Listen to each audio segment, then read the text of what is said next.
mashallah. We request him to, open this program with his recitation Tilawatul Quran. Thank you.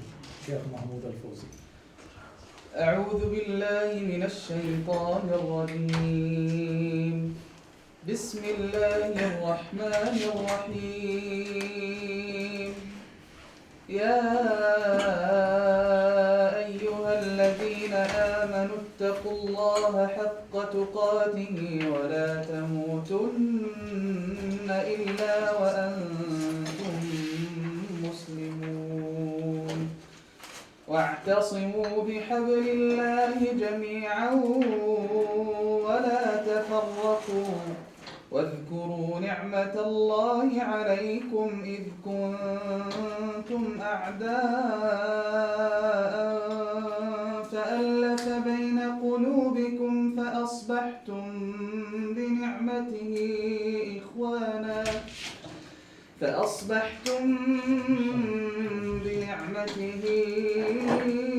إخوانا وكنتم على شفا حفرة من النار فأنقذكم منها كذلك يبين الله لكم آياته لعلكم تهتدون ولا تكونوا كالذين تفرقوا واختلفوا من بعد ما جاءهم البينات ولتكن منكم أمة يدعون إلى الخير ويأمرون بالمعروف وينهون عن المنكر وأولئك هم المفلحون ولا تكونوا كالذين تفرقوا واختلفوا من بعد ما جاءهم البينات وأولئك لهم عذاب عظيم يوم تبيض وجوه وتسود وجوه فأما الذين اسودت وجوههم أكفرتم بعد إيمانكم فذوقوا العذاب بما كنتم تكفرون وأما الذين ابيضت وجوههم ففي رحمة الله هم فيها خالدون تلك آيات الله نتلوها عليك بالحق وما الله يريد ظلما للعالمين صدق الله العظيم. Sheikh Mahmoud Al-Fawzi. Today, like previous term, this is only one-sided presentation from Ahlul Sunnah, and the topic is Sahaba and Adalah. What's the position of Sahaba, companions of the Holy Prophet ﷺ, in accordance with Ahlul Sunnah perspective. From the other side, from Ahlul Shia, the ulama, scholars, muraji, and mujtahideen, there are a lot of misconceptions.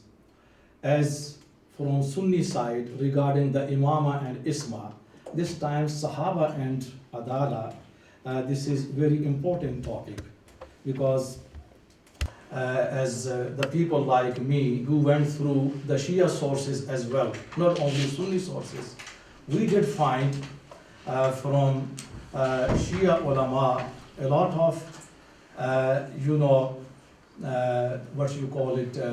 objections and the conceptions about the Sunni view regarding Sahaba, because Sahaba are also masoom like imams to them. And also the position of Sahaba is more important than the Prophets, thing like that. Exactly as we can experience in Sunni circle. So this is a rare opportunity for the both sides, and especially Shia ulama, Shia scholars and brothers and sisters from this side, and to ask the question, feel freely, whatever you, Alhamdulillah, Ahlul Ilm from the other side, and they would answer. Again, I must repeat the word, it's not necessary for you to satisfy with the other side. But the principle is agree to disagree, because we have to work together and understand the commonalities and the nature of the differences. Obviously, there are differences. And we are here to understand, to know the nature and the level of the differences truly, adequately, without any misconception or misgivings. And today we invited the guest speaker, Sheikh Abdul Hamid Qusuri, Alhamdulillah, he is here. He is going to present his academic paper, and he is not the new face or new person in this room. He is the part of this program, the CIMS, and has been attended, and he has presented, mashallah, a great academic paper last year as well on the topic of the position of Sunnah of the Holy Prophet in Ahlul Sunnah perspective. So he is going to present his paper on this topic, which is the topic of today, this evening, and that's Sahaba and Adalah. Sheikh, very briefly, the introduction, and he has been educated, completed his alim course, which is known as Dars Nizami and Dawra Hadith, well known within Ahlul Sunnah, from a great institute and Hausa, Jamia Ulum, Multan, Pakistan.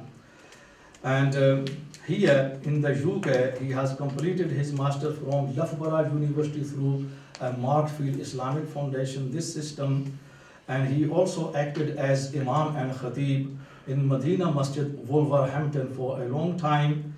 Now at the moment, he is acting as the chaplain with in University of Wolverhampton, and offering his enormous services for this great institution. Now, I have to request Sheikh Abdul Hamid Qusuri, please, you have to start.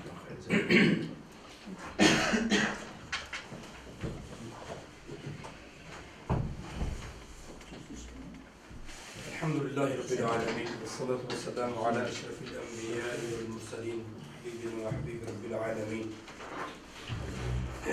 وعلى آله وصحبه أجمعين أما بعد. Thank you very much once again giving me this opportunity to talk to you on a very sensitive and very important topic. I would say once again, because I got the opportunity once again, this forum for myself, as I feel and I see it, it's really important.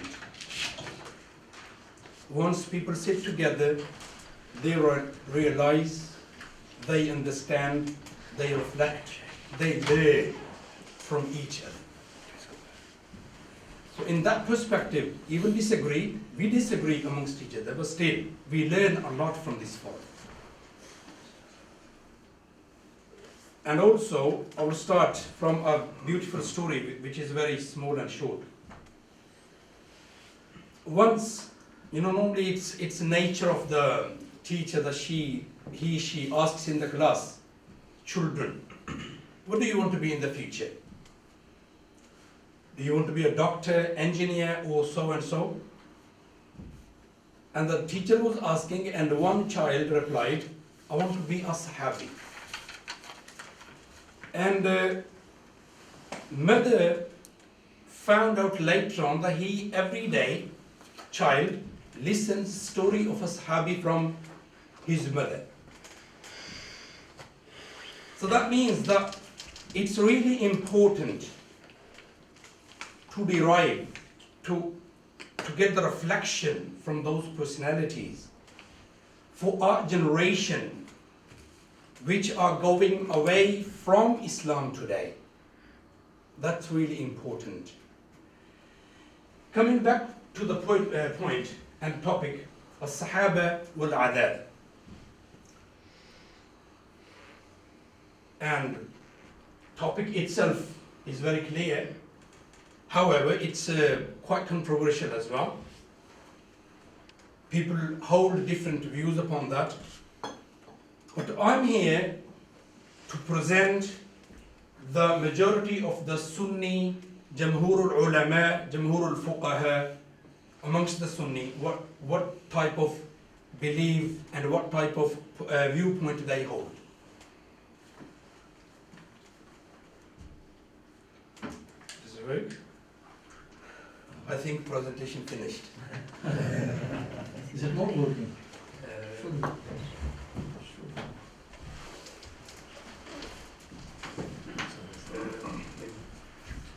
Expert is there.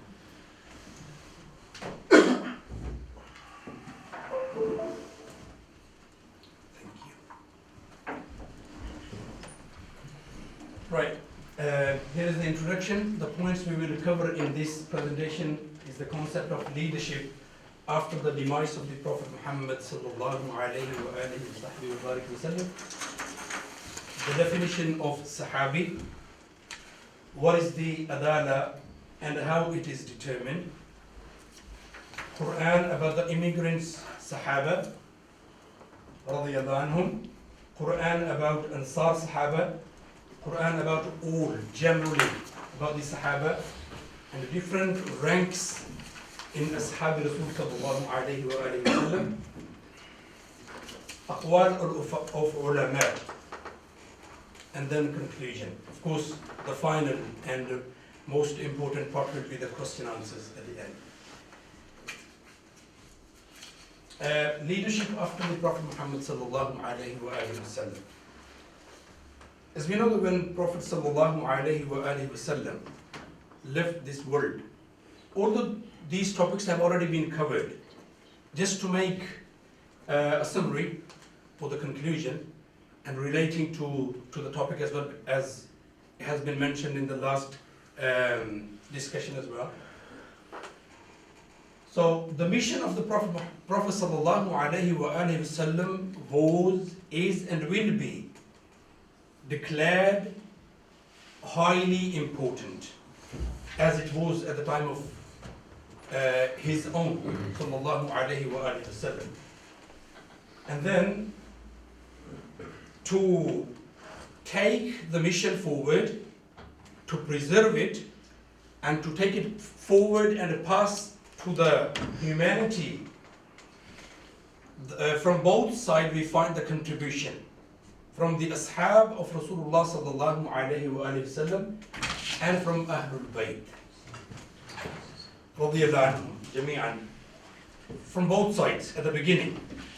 And similarly, religious and political legacy of Prophet Muhammad sallallahu alayhi wa sallam has also been similarly contributed from both sides, as we find in all books, the hadith, and likewise the preservation of his legacy.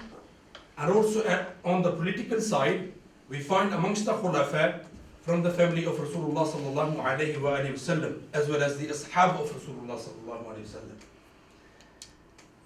The institution of khulafa was acknowledged as a true form of leadership, combining political and religious work.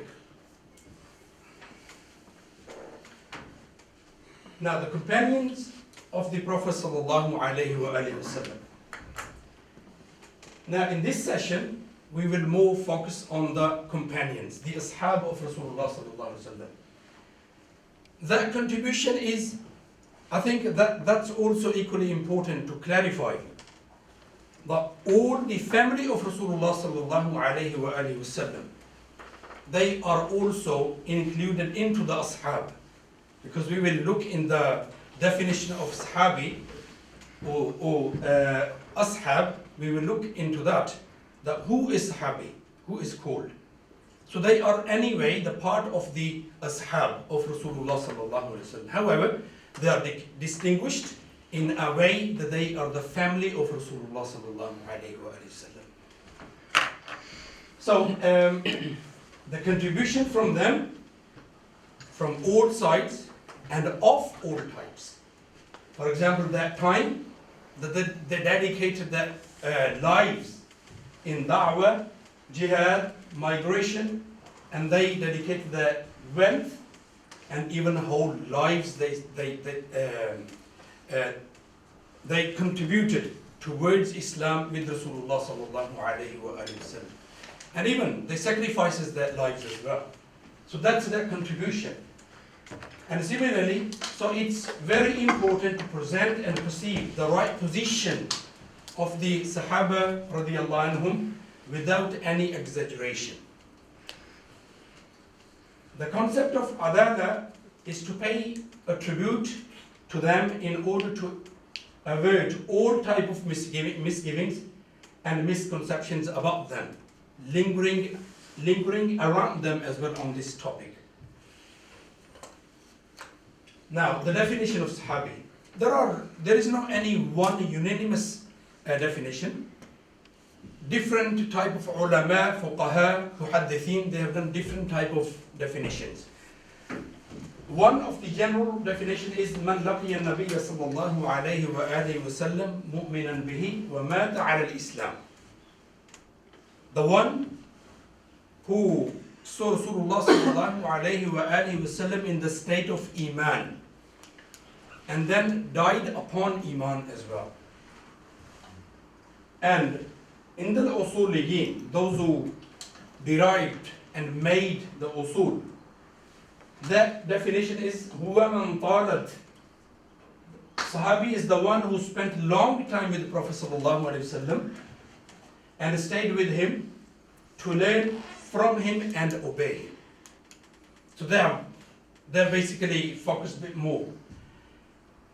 And Jamhur al-Fuqaha, they say that Sahabi is someone who met the Rasulullah sallallahu alayhi wa alihi wasallam in the state of the true eyes in awakening, believed in him, and then received revelation, spent some time after he received the revelation, spent some time with Rasulullah sallallahu alayhi wasallam as well, to learn from him and to follow him, obey him.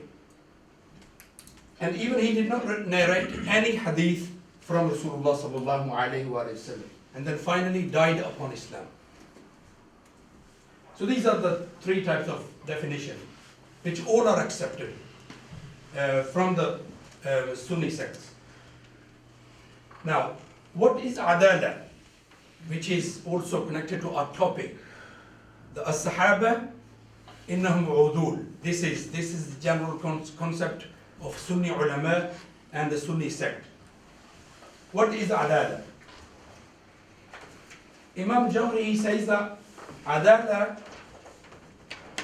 huwa khilaful jawr, opposite of injustice. So if someone has done justice to some particular matter, that will be called adil. And similarly says that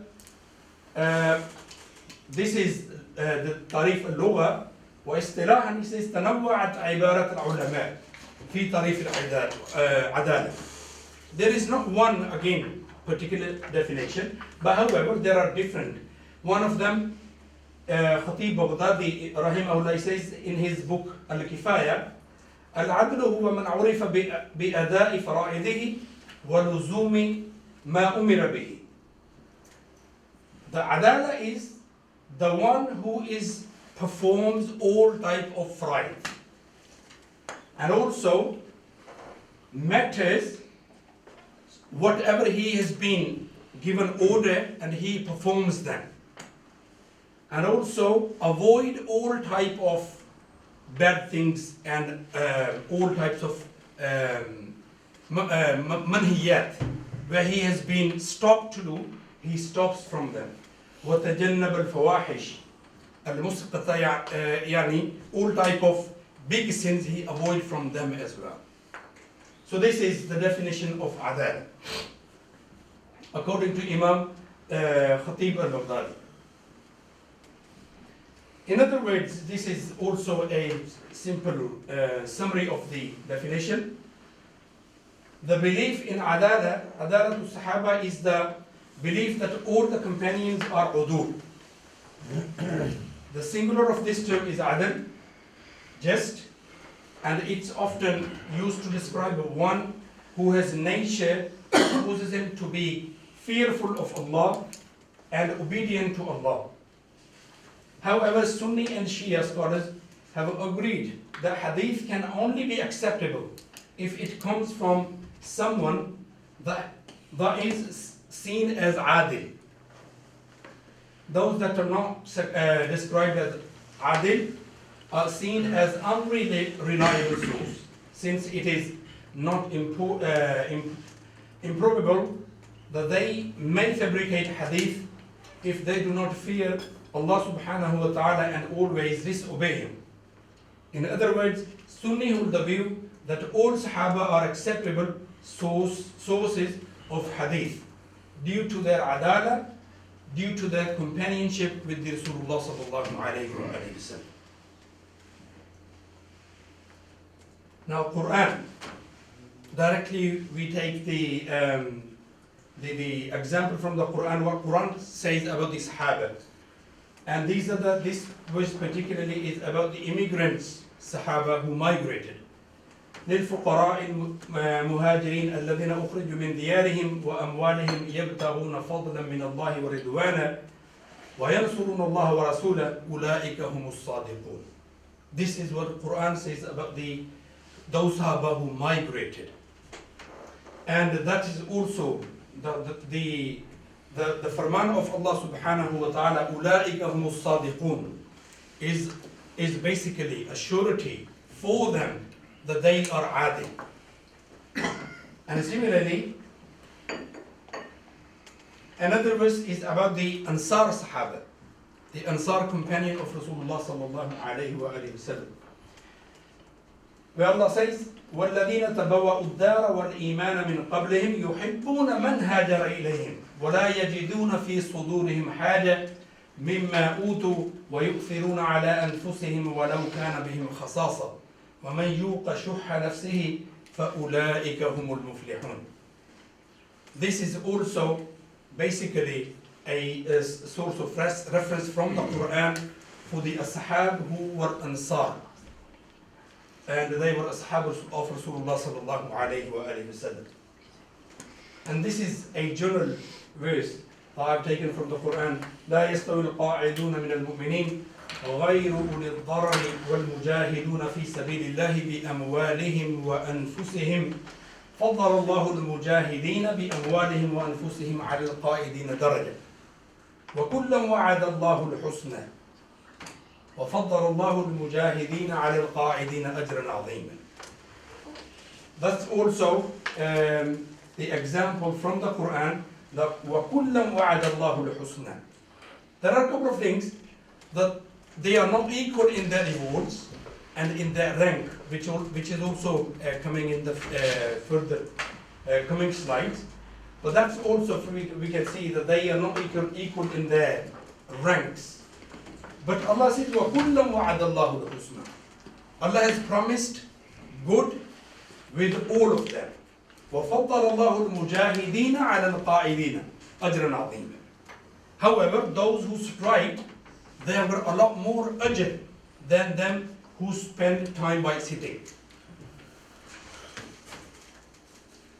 Then Quran, this is another verse of the for general Sahaba.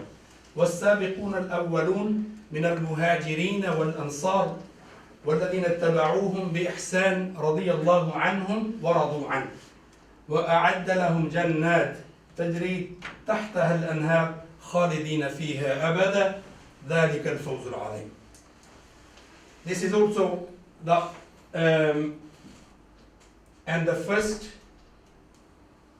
the foreigners in the faith among the Muhajirin and Ansar, and those who followed them with good conduct. So, رضي الله عنهم ورضوا عنه. Allah has pleased with them and they are pleased with Allah subhanahu wa ta'ala. وَأَعَدَّ لَهُمْ جَنَّاتٍ تَجْرِي تَحْتَهَا الْأَنْهَارُ خَالِدِينَ فِيهَا أَبَدًا ذَلِكَ الْفَوْزُ الْعَظِيمُ. So these are the effects from the Quran. The Sahaba, they are udul, and the Quran directly speaks about them and for them. There are different ranks in this Sahaba. For example, as-sabiqun al-awwalun, and those who accepted Islam very late.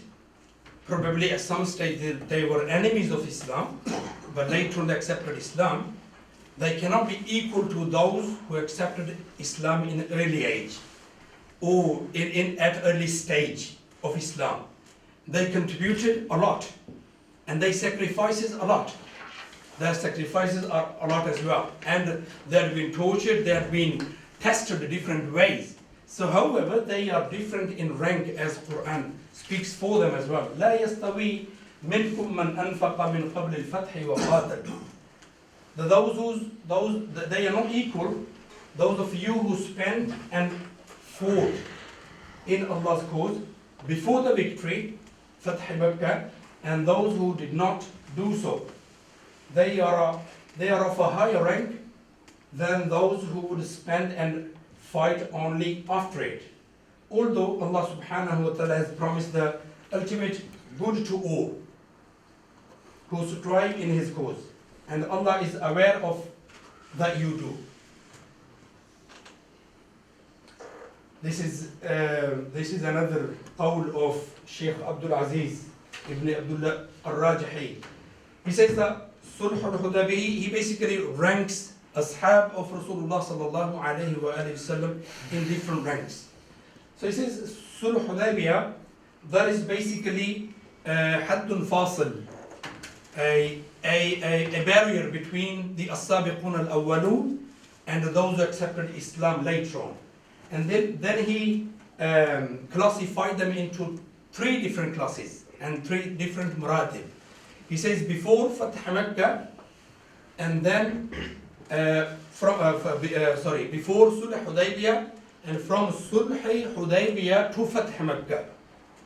So they are different rank, and at Fath Makkah, those who accepted Islam at Fath Makkah, they are called Tulaqa. So he ranks them in three different ranks. So that means that had been highly accepted by the scholars, that ashab of Rasulullah sallallahu alayhi wa sallam, they are not in the same rank as Quran states as well. Then Rasulullah sallallahu alayhi wa sallam, respect, however, is really important. However, we find that some of them, they had some sort of elections as well. But still, a general concept is that nothing should be bad said about them and for them. As Rasulullah sallallahu alayhi wa sallam, at one point, when two of the Sahaba of Rasulullah sallallahu alayhi wa sallam, they had some sort of argument, Abdul Rahman ibn Auf and Khalid ibn Walid, radiyallahu anhuma. Both were high rank ashab, but at one point, they disagreed in something and then disputed. And Sayyidina Khalid, he said something ill words to Sayyidina Abdul Rahman ibn Auf. And then matter reached to Rasulullah sallallahu alayhi wa sallam. As a matter of fact, he did not say, La tasubbu sahabi, that do not swear or do not say anything wrong to my sahabi, my companion, but he used ashabi. Generally, they do not say anything wrong about my ashab, my companions. And then he said, فَوَالَّذِي نَفْسِي بِيَدِهِ لَوْ أَنْفَقَ أَحَدُكُمْ مِثْلَ أُحْدٍ ذَهَبًا مَا بَلَغَ مُدَّ أَحَدِهِمْ وَلَا نَصِيفِ.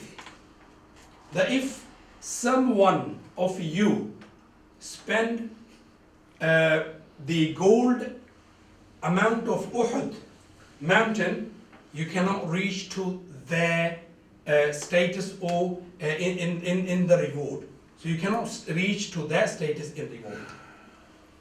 or even half of that you cannot reach to.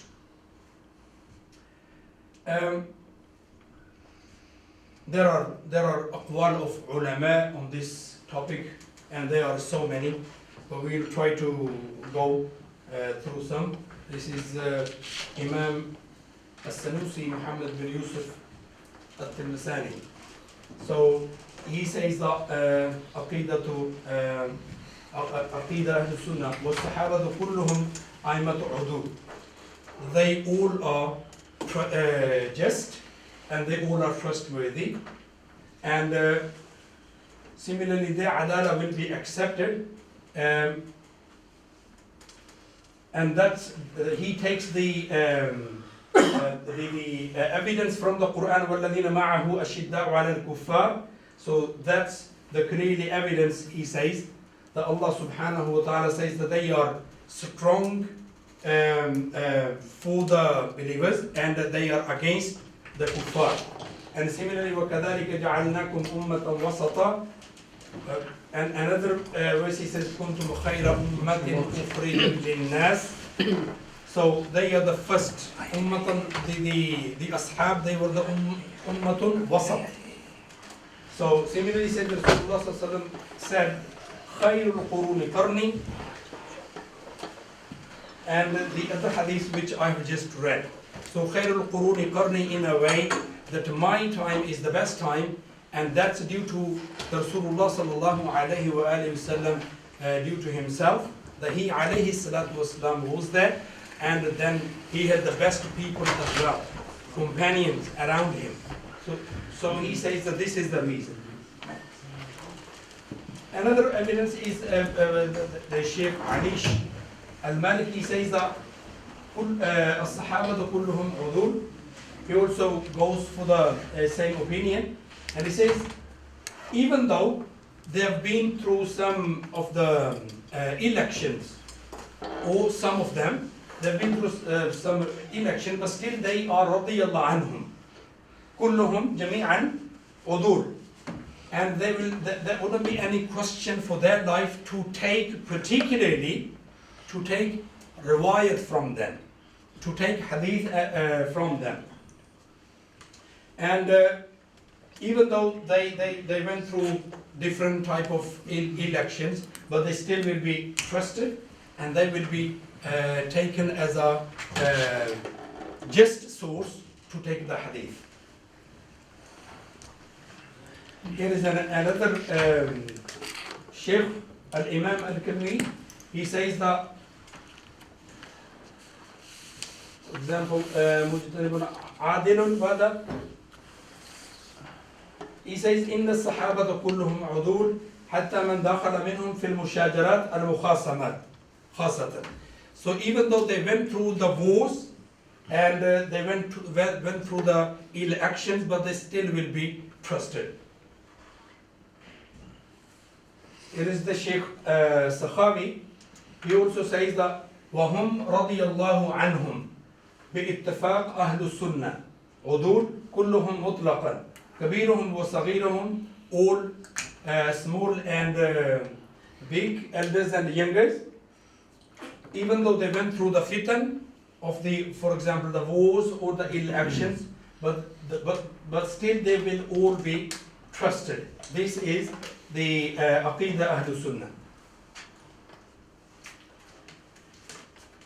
Shaykh Khatib Baghdadi, he also says that he basically argues that the Adalah of the Sahaba is obvious through means other than the Quran and Sunnah. He argues also that the Adalah is established through the migration, jihad, through the limbs, which led them to wage war with their families, and spending of their wealth for the sake of the dawah, and their efforts in spreading the deen are all clear evidence of their Adalah.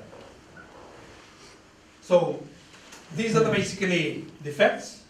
The conclusion is the main source of akhd after the Rasulullah sallallahu alayhi wa sallam are two institutions of Sahaba and Ahlul Bayt. They all are udul in riwayah, to take the riwayat, And committing sins is not against the Adalah. And also, this is the proof that they are not masoom. Any questions? Thank you. All right, thank you very much. Just take a seat. Thank you very much, Jazakallah Khairan, Sheikh Abdul Hamid Usuri, for giving us, presenting your valuable academic work on the type of Sahaba and Adalah, the definition of Sahaba, their different ranks, criteria of this ranking, and the term udul. And this is really a great your research conclusion which has been presented here. Now, as stated earlier, this is the opportunity for Shia ulama, their scholars, their brothers and sisters, to ask the question over this time, and this is only your opportunity, not from this side. And I think this is a rare opportunity because there are a lot of, as I said, misconception and views in terms of Ahl Sunnah and their concept, their affiliation with Sahaba. So this is the true position of Ahl Sunnah, right? What has been presented very shortly by Sheikh Abdul Hamid here. Thank you. Okay, Sheikh Arif. I've got a lot of things to say today, if you can bear with me, but I'll do the bits and bobs. Yeah, in academic. Yes. Yes. No, I'll do it in Yeah. the best possible manner. Sheikh, thank you so much for the honesty and the integrity with which you have presented this. Now, I'll be very open because I don't restrict myself to Sunnis or Shias when I'm critical. It seems almost to me that the position of the Sunnis is something that is unjustifiable. The aqwal that you are presenting are conflicting and contradictory to the conditions that you yourself have set forth. And the Quran is naively being generalized. Now I'll bring you out slowly and gradually. There's a lot of conflict in the aqwal that you are bringing at the end, in their mushajarat. In the mushajarat, that it's sub to each other. We know this. Yes. You said the people, the Sahaba who went before, Ulaika, the Sahaba who went before cannot be equal to the ones that came after, and yet Ahlul Sunnah do not distinguish between Imam Ali and Muawiyah. On the one hand, there is a distinction here, وَالسَّابِقُونَ الْأَوَّلُونَ, and then Muawiyah fights Imam Ali, and Ahlul Sunnah do not see a distinction between the two. They say they're all the same. Then you say in your definition of Adalah, the one who abides by the awamir of Allah and abstains from the nawahi of Allah. Then you say a person who commits zina or steals, who has committed the nawahi of Allah subhanahu wa ta'ala, is still adil. So there's a lot of confusion and conflict here, you see. I don't understand how you can justify that position. It seems almost to me that the Ahlul Sunnah ulama, like the maybe Ahlul Shia ulama, are forced in a position, and they are saying things which are actually not logical and are not actually consistent, and they do not make any sense with the Quran. Now look at this. I don't even feel some of these ahadith should be taken on so naively, and we should actually be very critical. Sheikh, can you just start here because one by one so that Yeah, you can answer okay, precisely. So And there is in one responding, more thing that's related to it as well. So yeah, yes. Just one more thing that's Don't related. forget your rest of the question where Sure. you are, but bit by bit the question and the point that would be, you know. That's fine. So I can just add one more thing, yes? Adequate. I can just add one more You're thing. welcome, yes. The Why? Prophet says, لا تسبوا أصحابي. And if you were to لو أنفقت ما في الأرض جميعا وما أنفقت مثل أحد ذهبا, whatever it was, Yes. you will not reach half of them. Who was he saying this to? They are all his Sahaba anyway. Yes. I mean, if you say لا تسبوا صحابي, I am your Sahabi. Yes. Do you get it? So it feels that these sort of hadiths themselves are being fabricated in order to justify this position. Sorry. Okay. In response, it's not necessary one Sheikh Abdul Hamid, one scholar should answer, the rest of the scholar, you know, may answer, helping Sheikh. Bismillah ar-Rahman ar-Rahim. Jazakallah khair. Very important question from you. First of all, Sayyid Ali radiyallahu ta'ala an and also Sayyidina Muawiyah radiallahu anhu. As far as I have studied,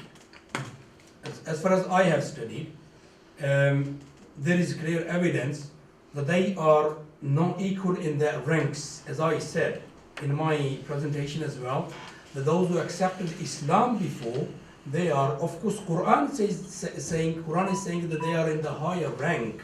So I think if there are some scholars that who are not looking into different ranks and their positions, I think that matter need to be reflected and looked at.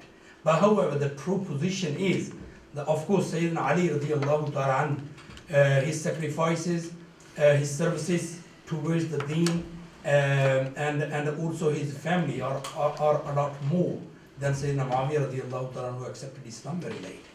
So that is I can say as a matter of fact. Second question was about the ashab, those who had been through some elections. I think I also cleared the point at the end that they are not masoom. That is clearly, it's very clear. And Can you make it clear, because according to Ahlul Sunnah, except Anbiya, rest of all Sahaba, including Ahlul Bayt, they are not regarded as masoom, except Anbiya. Is it? Yes, that's right. So also, if they had been through this type of actions, the Sunni concept is that it's not against the Adalah. But the definition you said, that they will not Yeah, Shina from I will Nawali. clarify. Let him I will complete. clarify. Okay, there are some people who can be counted on fingers, that those who had been through this type of even actions. If someone had been through, for example, zina, the example was here, and he comes back to Rasulullah sallallahu alaihi wasallam and he accepts and admits, then it's again his loyalty, the pain, when the had has been established, the pain and the difficulty and the trial he had been through, that's also his loyalty. Otherwise he could have conceived. He hasn't done it. So this is why some other narrations which are found that if the tawbah he has made, if that's spread over the Medina, half of the people will be forgiven. So that's their loyalty. And also it's not, because their adalah is in fact that they do not say any lie upon Prophet Muhammad sallallahu alaihi wasallam So in taking of the riwayah. So can I just ask another question here? Amongst the Shia, Yes. we have this khutbah of the Prophet. لَقَدْ كَثُرَ كَذَّبُونَ عَلَيَّ, that people are lying in my name. Yes? So now you will have to distinguish very carefully as to what I say. Whatever comes from me that is not in accordance with the Quran, throw it away. Yes. Do the Ahlul Sunnah have that hadith? That the Prophet has said? Yes. So that means that Sahaba were lying. According to this hadith, it means the Sahaba were lying because the Prophet gave a yardstick that if somebody says Rasulullah has said this, check it against the Quran. I think it's quite relevant to the other question you made as well. The Rasulullah sallallahu alaihi wasallam is saying La tasubu ashabi, he's also saying to ashabi. Yeah. I think this deen, of course, was not only for the people who were at that time. It was for the generations, of course, till the day of judgment.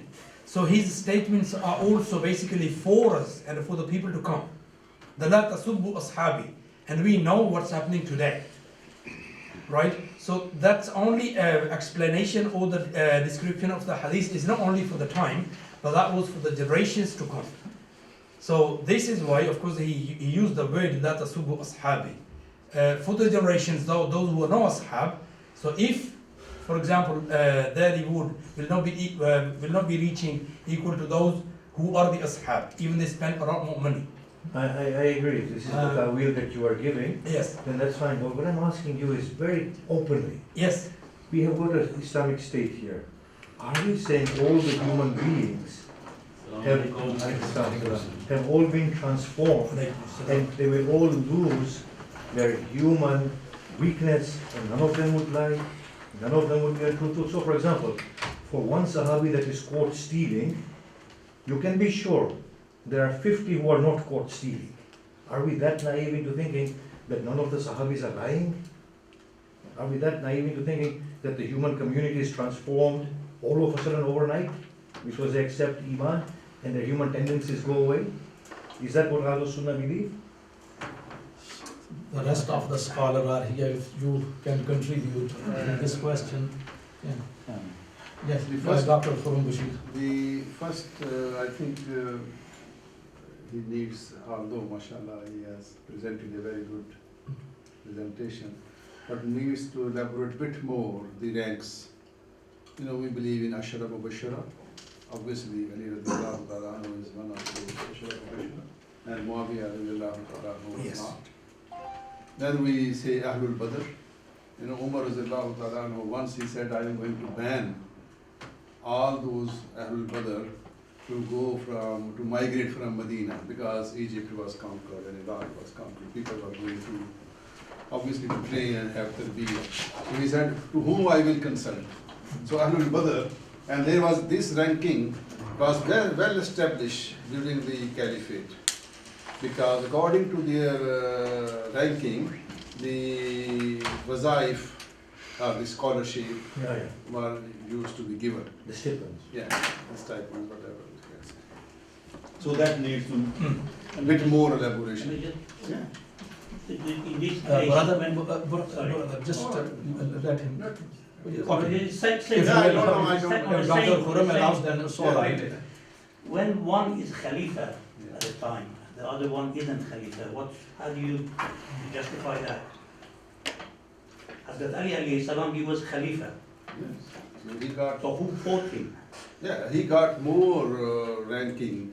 Obviously, there is no doubt in it. So That was actually answering to So, Brother so I Sheikh want to Araf's follow on question. a question there. Yeah. So now Surah Al-Imran, Mm. when it talks about the battle of Uhud, it talks very harshly about the Sahaba. Yes? Allah will guide you, the angels are saying, or Allah is saying, will guide you only to the path of hell. Allah will not stop testing you until He sees the munafiq from you, from the mu'min. So Allah Himself is saying in the words, Allah Himself in the Quran is saying, in the Sahaba are munafiqeen. That if you study very carefully the tafsir of Ali Imran, when it talks about Surah Battle of Uhud, the people who ran away when they thought that Prophet Muhammad had been killed, and the people who went to Abu Sufyan and they said, we will embrace your religion, Sunni Shia tafsir, about them Allah is saying that Allah will test you until He brings out the mu'min and distinguish him from the munafiq.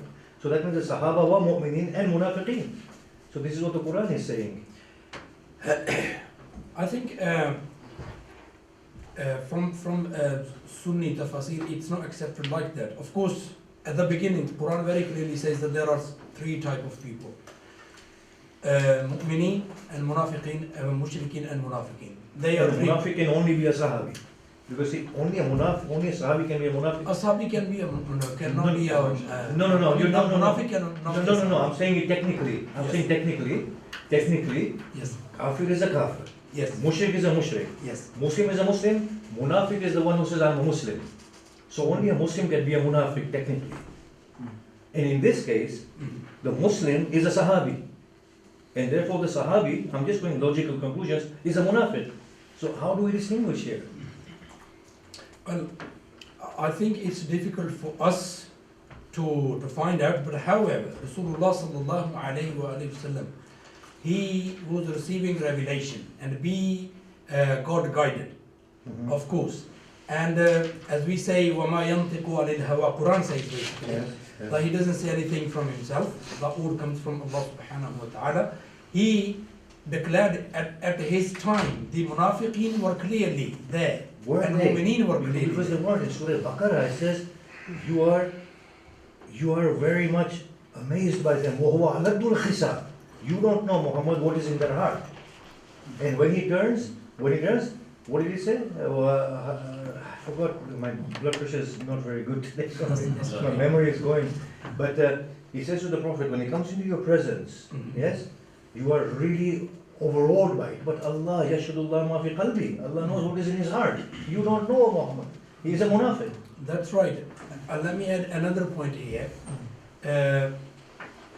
In Surah Bani Israel, because the shan of Allah is very different. Subhanallah. He is the Khaliq, he is the Malik, he is, of course. When he talks even about his prophets, and particularly in Surah Bani Israel about his prophet Muhammad, his Habib sallallahu alayhi wa alihi wasallam, he says so many things, and sometimes when you just read the translation, it's sometimes the way, of course, we have got the respect and love of our Rasul sallallahu alayhi wa sallam. That's difficult, sometimes we shake ourselves, when we read those things Allah is saying. So when Allah says something, of course He knows it better. But then Rasulullah sallallahu alaihi wasallam, at his time, it was very clear that those who are munafiq, and even sometimes, as I said in my presentation and afterwards as well, if even Sahaba radiallahu anhum, they had some sort of elections, then it would not avoid their Adalah. But the thing is it honestly, I'm asking us as Muslims, forget Shia, Sunni, here, is it at all possible to say that we have 100,000 people and they're all udul? I mean, they're not munafiq in there, they're not liars in there, they're not cheaters in there, they're not pretentious people in there. Is it really making sense that we have a whole state and every individual in that state, because Laqiya Nabi, ala iman wa mata musliman, that they were all sound people? Genuinely, can we actually say that? Sheikh Amal wants to respond. First of all, I'd like to clarify a point that all Islamic and non-Islamic institutes face, which is who speaks for them, who speaks for the Shia, who speaks for Ahl Sunnah. Again, it's relative. Even the stance of some of the ulama, it's all relative. From the way I see it. Last time I was here, I was talking about the language part, and this is always my angle into that. First of all, I'd like to clarify a point from this part and that part as well. First, no, I don't believe that the stand of Ahl Sunnah on the Sahaba, that they are all udul. The point that he respectfully said, that they were all known, it's not true. Add to the fact, at least if we can claim this, it will be restricted to the Prophet Muhammad sallallahu alaihi wasallam, not to the rest. And for this, the Prophet Muhammad sallallahu alaihi wasallam had Hudayfa ibn al-Yamman as the secret keeper, whom the Prophet Muhammad sallallahu alaihi wasallam would tell him about the munafiqeen amongst the companions. And this would take us back to the point about what a companion is, the definition of it. The word generally in the language can mean anyone who accompanies anyone. Sahiba yashab in Arabic, to accompany. So sahib, the word is sahib, not necessarily a close friend. The word even a companion, it's someone who accompanies you. In Arabic and even in the English translation, a companion doesn't necessarily mean someone who is truthful to you. And there is no contradiction between what the Prophet Muhammad ﷺ, as I see it, that لا تسبوا أصحابي, because the Prophet Muhammad ﷺ means a specific part of the Sahaba that he is referring to, and the definition of Sahaba as people who accompanied the Prophet Muhammad ﷺ in general. So you do agree that the Ahl Sunnah position is faulty, it needs to be rectified? Again, what I'm saying, who speaks for Ahl Sunnah? Who says that this is the position? I studied. You get what I'm trying to say? I admire both the contributions. I just want to think outside and think, openly think now. The time is here for us, all of us, to think and say, you know what, there are problems here. We need to address these problems. We need to do more thinking into this. This is not something which is God sent. It's human. It's made by human. It's human interpretation, evolved by human, these systems. And they're not infallible. They're fallible. We can think into them. We can open up the discussion. I think that's what we need to do. If there was no problem with the people who accompanied the Prophet. Again, because the word the Sahaba here would make like a misunderstanding. If there was no problem with the people who accompanied the Prophet Muhammad sallallahu alaihi wasallam, then there will be no reason for the revelation of the verses in Quran or the Hadith of Prophet Muhammad sallallahu alaihi wasallam that talks about al-fawahish and al-ism and giving hudud that should be applied at the time if someone does like fornication or stealing or it means that the society who lived among the Prophet Muhammad sallallahu alaihi wasallam had those people amongst him. And again, those hudud cannot be applied but only to the Muslims, because if we take the mushrik and the kafir amongst them, so we are left with the only Muslims. So again, they were amongst the Muslims, and any Muslim, at least who said that he is a Muslim, accompanied the Prophet Muhammad sallallahu alaihi wasallam, we cannot say otherwise because we cannot know what's in their hearts. So therefore, we come to an important point here, you see. So therefore, we can be objective for the sake of Allah and criticize the Sahaba without sub.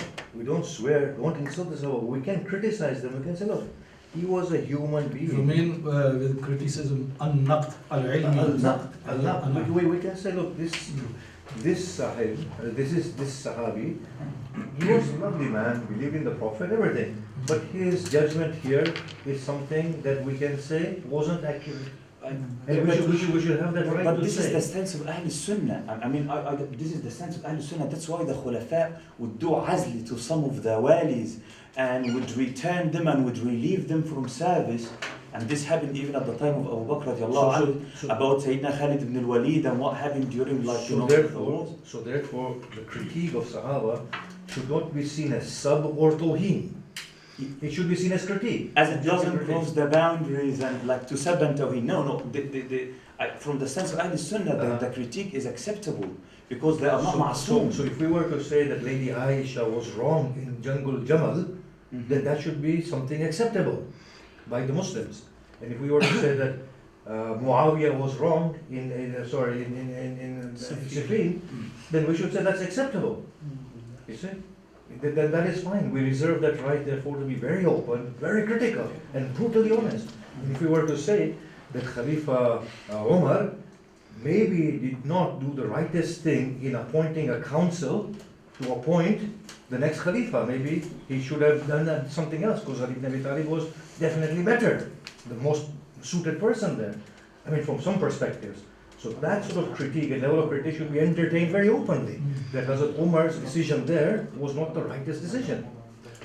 Mr. Chairman, Yes, Mr. yes. Chairman, would you allow everybody to participate rather than the participation between one and one?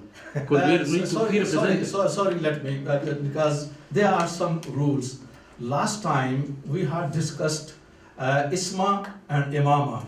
The only time was for Ahlul Sunnah to ask, and they were, the response. Now this is, topic of Ahlul Sunnah, and they have. This is our rule we have set, and we. All right. So you asking about the. Adalah of the meeting. Let everybody give them a chance to participate. Yes, this is Adalah. Okay, go on. I don't mean myself, I mean everybody, but I have some issue, in fact, because I've been here for 20 years in the UK with the representation, without claiming any more privilege, not alim, not adil, nothing more than that, but I have been represented rightly in UK, while included in Shia meeting maybe twice or 3 times, but mostly been excluded. And in fact, I need to make some issue on the Adalah, which is Khalifa Umar. I hear the khutbah of the Sheikh Tish and some hadith, he's the maximum adil after the Prophet. But I need to mention one issue here because I'm from law and theory background, and sometimes when the law is absent, the entire community could go in trouble, and the Jewish world consider first the law and the Prophet. They put the law first before the prophets. And Muhammad himself, the law above not my hand but hand of my daughter. So the law before Muhammad himself also as before Musa. And there is far rich consequence to inflict the entire society if the law, rule of law, disrespected. In fact, here Omar, when former president of Iran, he visited Egypt, he actually visited Al-Azhar and visited Imam al-Hussein Masjid. That's fine. But when he went to Al-Azhar asked him about the Adalah for the minority in Iran, Sunni or Arab, I'm not sure. That's fine. Question of the Adalah. But Al-Azhar would also have asked the very good question or excellent question besides the Adalah, which is denying the fact when the two great Roman empires and the Persian shaken by the work of Allah and His Rasul. And when Umar came, he wanted to receive those two great empires in his hand. While Umar, when he was young, he couldn't manage the affair of 3 camels. His uncle used to send him to look after the camels outside. He would come without the camels. Couldn't be shepherd. But under the teaching, under the Prophet, he became successful to manage the affair of the Roman empires and the Persian empires. Well, I haven't heard about any Shia Imams speaking about the glory of Allah and His Rasul worked for Umar when he received the 2 empires. Have they spoken enough, or they cover this fact? This fact happened, regardless is right or wrong, it has happened. Are they speaking enough about it or not? Number 2, the cultural issue. Islam came to embrace the culture. And if Islam embraced the Chinese culture, Indonesian culture, Indian culture, Pakistan, Arab, Spain culture. But when Islam came to embrace the Persian culture, Islam always faced and confronted with the Shia issue, Shia Sunni, theology dispute. And the issue of Tadbir among the Shia, Tadbir, I found from my law of understanding, apart from so and so, the teaching of the Quran, the main headlines tell the Shia stop this Tadbir for Imam al-Hussein. Tell the Jewish people also, Torah, stop crying, bang your head in the Palestine beside Aqsa Mosque, because Allah doesn't want you to do so.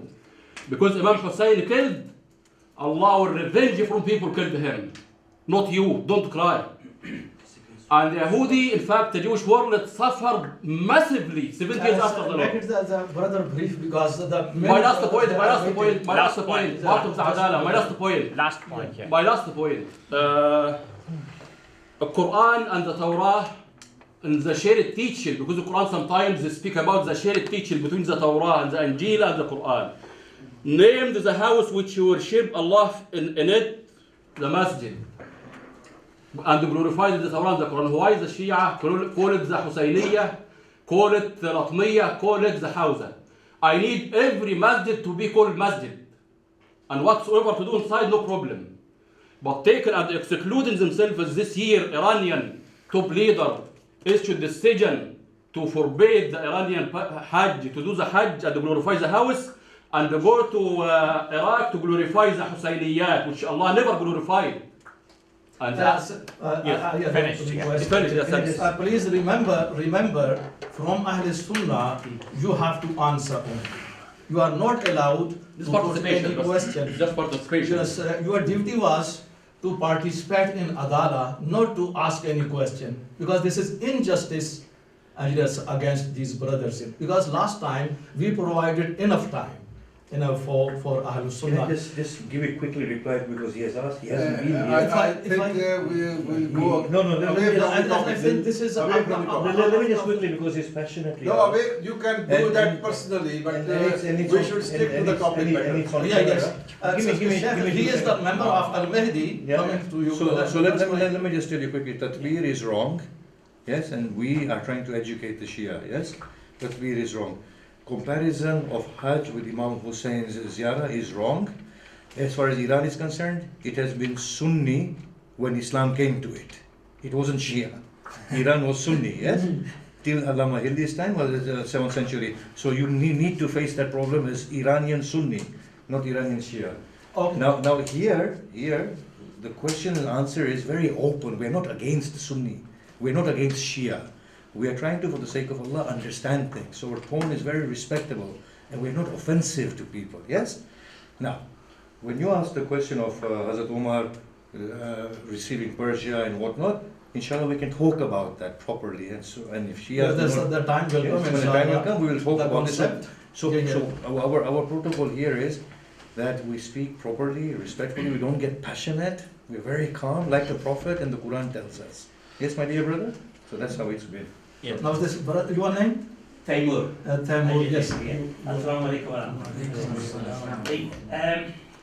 Many questions, but I'm making only one or two questions and one. I'm studying the Al-Sunnah books, the Shia books. I found 19 different definitions of Sahabi in Al-Sunnah, and I could bring them out. I didn't know, what. That's number one. Number two, when we got to the Adalah of Sahabi, my question is, I've got many questions, but I'm making one thing. We believe the Shia, because I'm half Sunni anyway, because I've got so many Sunni brothers, so I've got to, adjust myself to see. My question is this: the Sahabi, Prophet Sallallahu Alaihi Wasallam, so all they came to Prophet Sallallahu Alaihi Wasallam with the help of Sahabi at the time. So the Sahabi would respect. The brother, he said, oh, the Shia, for instance, they hate Sahabi. This is nonsense. We believe that Prophet Sallallahu Alaihi Wasallam, if Allah Subhanahu wa Ta'ala wanted to bring Islam, he would say that don't worry about the people around you. I'll send you angels to sort that. But for all the Sahabi were around. My question is this: Hazrat Abu Bakr, the first Caliph, do you want to bring that one with Ibn Muljam? Ibn Muljam was the Sahabi. Okay, now the question is this: are you want to equalize them, to say that the both are equal, radiyallahu anhu? There is one called Ibn Muljam, there is one Khalifa, the first Khalifa. This is my question. Bismillahirrahmanirrahim. We can say radiyallahu anhu for you as well, for anybody else as well, because radiyallahu is not particular term for one particular Sahabi, because Quran says وَالَّذِينَ اتَّبَعُهُمْ بِإِحْسَانٍ رَضِيَ اللَّهُ عَنْهُمْ. So those who follow them with good conduct, they all are radiyallahu anhu. So that's not something that could not be said to one Sahabi and could be said with other Sahabi. However, the ranking is very clear, as the Sheikh has also responded. If, for example, I want to clarify this point further once again, that if Shia brothers and Shia community feel that Sunni Muslim, they rank Sayyidina Muawiyah, Sayyidina Ali in the same rank, this is not right. If they believe that they rank Sayyidina, for example, Sayyidina Hussein with some other Sahabi, this is not right. Because of course those who are as-sabiqun al-awwalun, they have got a higher rank, but later on, of course, they have got a lower rank. However, you radiyallahu anhum, this can be said for generally whoever amongst the believers with the good conduct, they are radiyallahu anhum. When I went to, sorry. Just Dr. Kharam wants to respond. View. I think there is a little bit reaction because of the bombardment of our Shia friends throughout the history upon the Sahaba. And then Sunnis became more protective About the Sahaba. This is the reaction. Because I can understand that. It became more protective and sensitive. Even then, genuinely historical perspective, you will find Sheikh Maududi, Sayyid Maududi rahimahullah, when he has written this book, Khilafah Mulukiya, how the Khilafah transformed to kingship, there's a lot of criticism from the Sunni circles. Because they think, oh, he is going to become Shia. This is opening way of Sabbi Sahaba. I think that again, I will say the blame will go to our Shia friends who has bombarded too much on the Sahaba, to the extent of using vulgar language, and it's going on. And you know the Shia on the TV channels, it's going on. It has not been stopped. I agree. So then the other side become more protective and sensitive. And the Shia, you can realize it because we are in open. And we asked the Shia ulama, why are you like this? Yeah. They said, well, Muawiyah started Sab Ali from the pulpits. And historically, it was Muawiyah who started this. And we historically then became protected, very protective about the Aimah. No, not protective. you became abusive, like Muawiyah has done, started. So Muawiyah So is the root of this. yeah, one mistake cannot justify another mistake. So Yes. you have done the same mistake. Exactly. You I agree. became the same ranks, Exactly. So this is abuse. When abuse started, and Umar bin Abdul Aziz, When you say to me, you have he made a stopped. mistake. He stopped that abuse. So it should be stopped. Yeah. He stopped. I agree. It should be stopped from your side. Yeah, absolutely. That has Yes, sir. made Sunni scholars, Yes, carry Sunni on. scholars more protective and more Yeah. sensitive. So now, And otherwise, obviously, Adalah does not mean infallibility. so now the time is there when the Sunnis and the Shias need to open up. Yeah. They need to say, This is the time. history. This Time is the to stop that time. bombardment. Not only that, Which but is but now become very more dangerous. publicly seen on the Yeah. TV channels, which is harming the Muslim Ummah. cohesiveness a Yeah. lot. Yes. This is the problem. Root This is cause- what Taimur, Dr. Ali Raza is waiting. You are next to Ali Raza. Dr. Ali Raza. I think that the bombardment should stop and the overprotectionism should stop. That will naturally happen. So there's always more than one hand involved. But my question, I want to come back to understanding something actually, rather than just repeating things which people are aware of. So there's a couple of questions. One is, some of these things have been touched upon now. I'm very grateful for your contributions as well. Yeah? And also Dr. Khurram's initial comment here. And of course your presentation. So one is a distinction between sub and criticism, which has come up. So I think in your presentation, you were saying la tasabbu ashabi and saying that you can't say anything bad for them. So I think we have to be very clear that sub means something different from criticism. Second thing I wanted to ask was that all of the ayat of the Quran which you presented, okay, you seem to have been interpreted them, okay, with, in their mutlaq sense, in their unqualified absolute sense. In one breath you read them unqualified.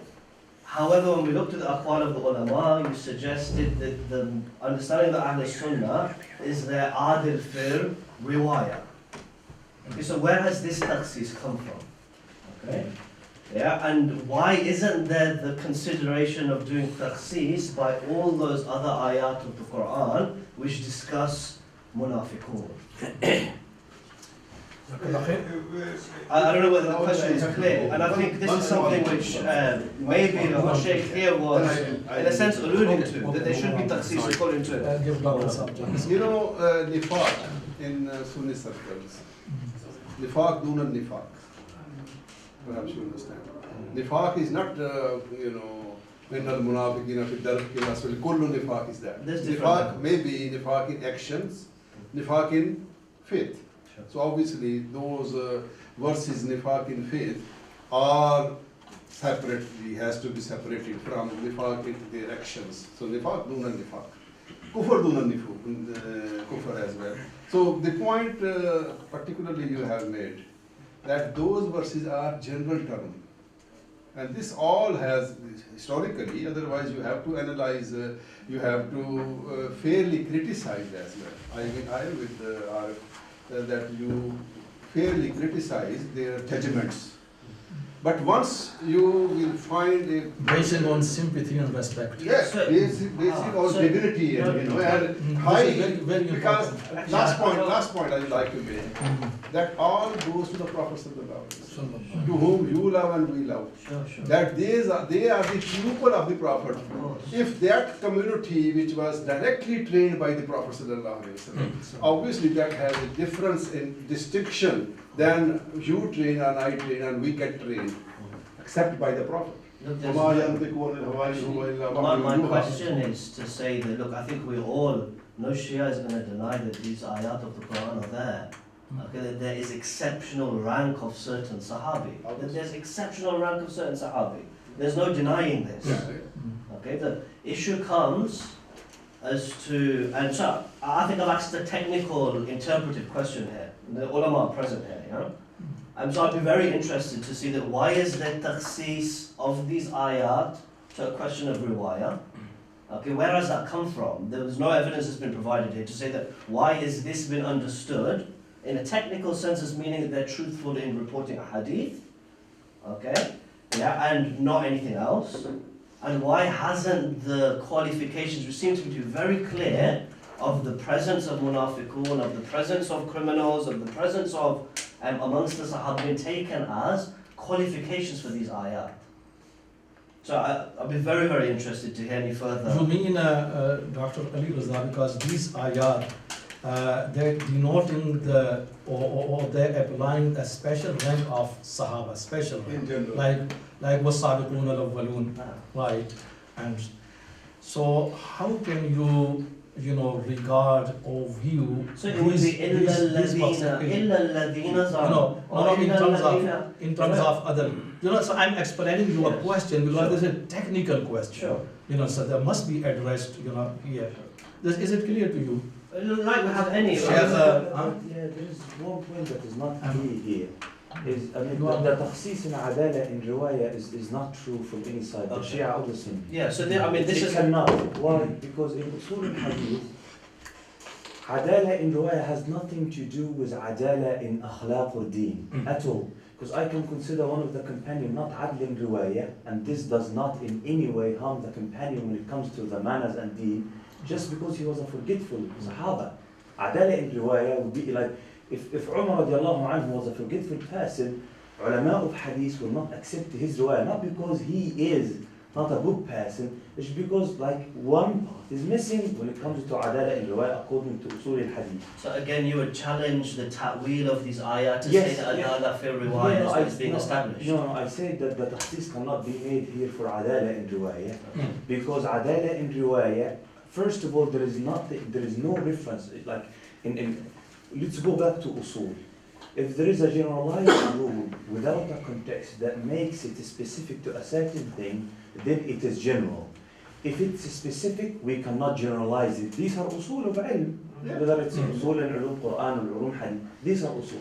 So in this like specific verses that were mentioned, there was a generalization. There was no reference to Adalah in riwayah. Okay, so Not even in the Abdullah ibn Abbas radiallahu anhu, whom Ahlul Sunnah see as the person who has the most knowledge about any verse of the Quran. Yeah, he himself did not refer to Adalah here as Adalah in riwayah. So the follow-up question is, Yes. and maybe I put them both together so it confused things, is if that's the case, then why haven't the Ahlul Sunnah considered all of those ayats dealing with the presence of munafiqun and the presence of those upon whom had is possible and all the rest of it as a possible qeed or takhsis for these general praises of the Sahaba in each of these periods? Whom opinions are you referring to as like you could give your own here. You could try and explain for me. It's a genuine question. Honestly speaking, the thing is, I'm not the one. Or give your own. Yeah, I'm not the one who offered the presentation. So that's why I'm involved in the discussion to enrich the discussion, not as to give another opinion. No, that's your right to contribute. Yes, just contributing. Right. So it's just because it will come to the point when you say this prominent alim of Ahl Sunnah, and this should be the stance of Ahl Sunnah because one of the prominent alim said such an opinion. So I'm saying this because I need to hear the answer as well. It's not like I'm proposing a question. I don't know whether Sheikh you have a Then Sheikh Abu Jafar is waiting. Just Well, I Let him think respond. this matter need to be looked at, and I've presented the point of view Jamhur of Fuqaha and Ulama. As the brother has disagreed already, that's fine because they are not in majority. The majority of the ulama, their muwaqqaf is that all the Sahaba are udul. So in that sense. But some of them basically, when they come to the Sheikh Arif made the question about the actions, then some of them they said that they are adil in the riwayah. So that's on what basis is that specification made? That's my question. That's my question. That is lost here. The point that is lost here is that when the alim says that the Sahaba are a Bidul. I'm not saying that this is not the stance of Ahl Sunnah. I'm saying when the alim said Sahaba, what did he mean by Sahaba? When I say, for example, I'm not asking about Sahaba, I'm asking about the Sahaba, which are the reference of those ayat of the Quran. Yeah, so Masadiq of ayat of the I'm Quran. referring to the ulama opinions. Like when Imam Ibn Taymiyyah, for example, yeah? When Imam Ibn Taymiyyah, when they say that Imam Ibn Taymiyyah accepts the da'if hadith, yeah? And then we look at the Imam Ibn Taymiyyah classification of hadith, which is another classification that had like the Hasan. Sure. Like as coming second. So what I'm saying, so at that point, linguistic distinction. yes, the language part that the alim meant when he was referring to something. So he doesn't accept the da'if, but he gives a second ranking of the sahih, which is hasan, something between this and this. So what I'm trying to say, when the alim, again, there was no interpretation needed at that time because of the common understanding of the language that was used. Sure. That's why there was no science of interpretation of Quran at the time of the Prophet Muhammad sallallahu alaihi wasallam, because they're all agreed on the terms of the Quran. It was understood, like by the majority. So what I'm saying again, this needs more like a deeper research into, like we see when the alim who said the opinion was using the word the Sahaba, whom was he referring to? What I'm trying to say, it really needs like a deeper looking into that. This is. It means, brother Taimur to the Sheikh Abu Jafar is first, then you are next to him. But shall we this make it as the point from a listener point of reflection or point of reconsideration, readdress? Because when you say Sahaba kulluhum adulum, it was established long time ago. And today there is a need to readdress this. What do you know, Sheikh Ayman? Has it been accepted unanimously by Ahlul Sahaba kulluhum adulun in this way, or there are differences? I mean, you may know that. I mean, I would speak from experience, because I mean I would need to do research to really give like anonymously, or like to see the ulama who said this. But when we studied the history at Al-Azhar University from prominent Sunni scholars, I saw deep criticism when it came to the time when Sayyidina Umar ibn Khattab and Sayyidina Abu Bakr had disagreement about the appointment of Sayyidina Khalid ibn al-Walid, and but it was an academic session, but then our professors were talking in criticizing and saying all right, Sayyidina Khalid ibn al-Walid in this battle he should have listened because he disobeyed the amr of the Khalifa, and he kept going further where he should have reported first before taking action, and this is a major thing when it comes to the laws, or following the amr of the Khalifa when it comes to wars and things like that. So what I'm saying, I'm not talking about a theoretical perspective here. I'm talking from experience that I saw that the part about udul in general wasn't taken as I understand it right now from the discussion. Again, in an academic environment, discussing what the Khalifa or the Sahaba done or didn't, and when they were talking about the companions, there was a clear distinction between the word companion as those whom the Prophet ﷺ referred to as his closest, people, the people whom he knew very well, and the companion as a general, someone who accompanied the Prophet ﷺ. Throughout all the studies that I've been through, I saw this clearly. I didn't see a generalization in this time. So, yes, just one point. I think these are two different things, Sheikh Ayman. One is criticizing, as the Quran also criticizes, about the group who was in the Battle of Uhud. Yes. The group was at a particular place, but they left it, yes. and that also caused the loss for the Muslim army. But I think these are two different things. If you can reflect, and that's a good point, as Sheikh has said, that this point need to be readdressed today. If you know any alim or ustad or sheikh who has also criticized in a way that this sahabi should not be accepted to take the riwayah from him. Yeah. So criticizing the action, that is something different. Yes. So this is the point that. Yeah, but what I'm saying with usul al-hadith, and we'll have to go back and look at usd al-ghaba fi ma'rifat al-sahaba, Ibn Kathir, and we'll see that, yeah, Ibn Athir, and then we would see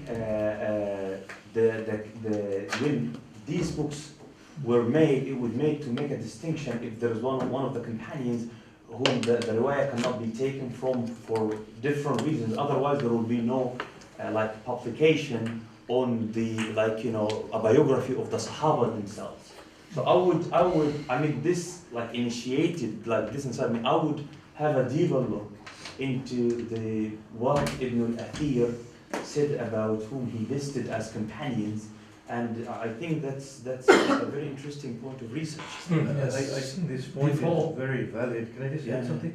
Because, for example, within the battle of Imam Ali and Muawiyah, there were Sahaba on both sides fighting against each other. And to justify the battle in itself required the input of theology. So there has to be fabrication of hadith in order to justify the side of Muawiyah, in order to justify the side of Imam Ali to say we can kill each other. So here it is quite obvious that we can't say that we can accept from all of them, because we find a lot of conflicting hadith in that case. Yeah. Well, before I have to take the question from Sheikh Abu Jafar, we already discussed whatever you there said. This is the part of the point of readdressing and reflection, recontemplating, our position. Sheikh Ayman, shall we interest you this duty? Because this is obviously not debate. This is a dialogue, understanding sincerely. And this is as-Sahaba kulluhum adulun. And if you make the further research, what's the proper, the stance of Ahl Sunnah? Is it accepted unanimously or disputed? So that this mazmoom, this topic must be completed. We are going to aid later on, inshallah. Sheikh Abu Jafar. Assalamu alaikum. We're coming late. Actually, the road has been closed somewhere, so I have to go around and I get lost. Yeah. Yes, sir, just move forward. Sit down. But I think both sides, Shias and Sunni, the Shias, they went maybe extreme in generalizing sometimes about the merits of Sahaba.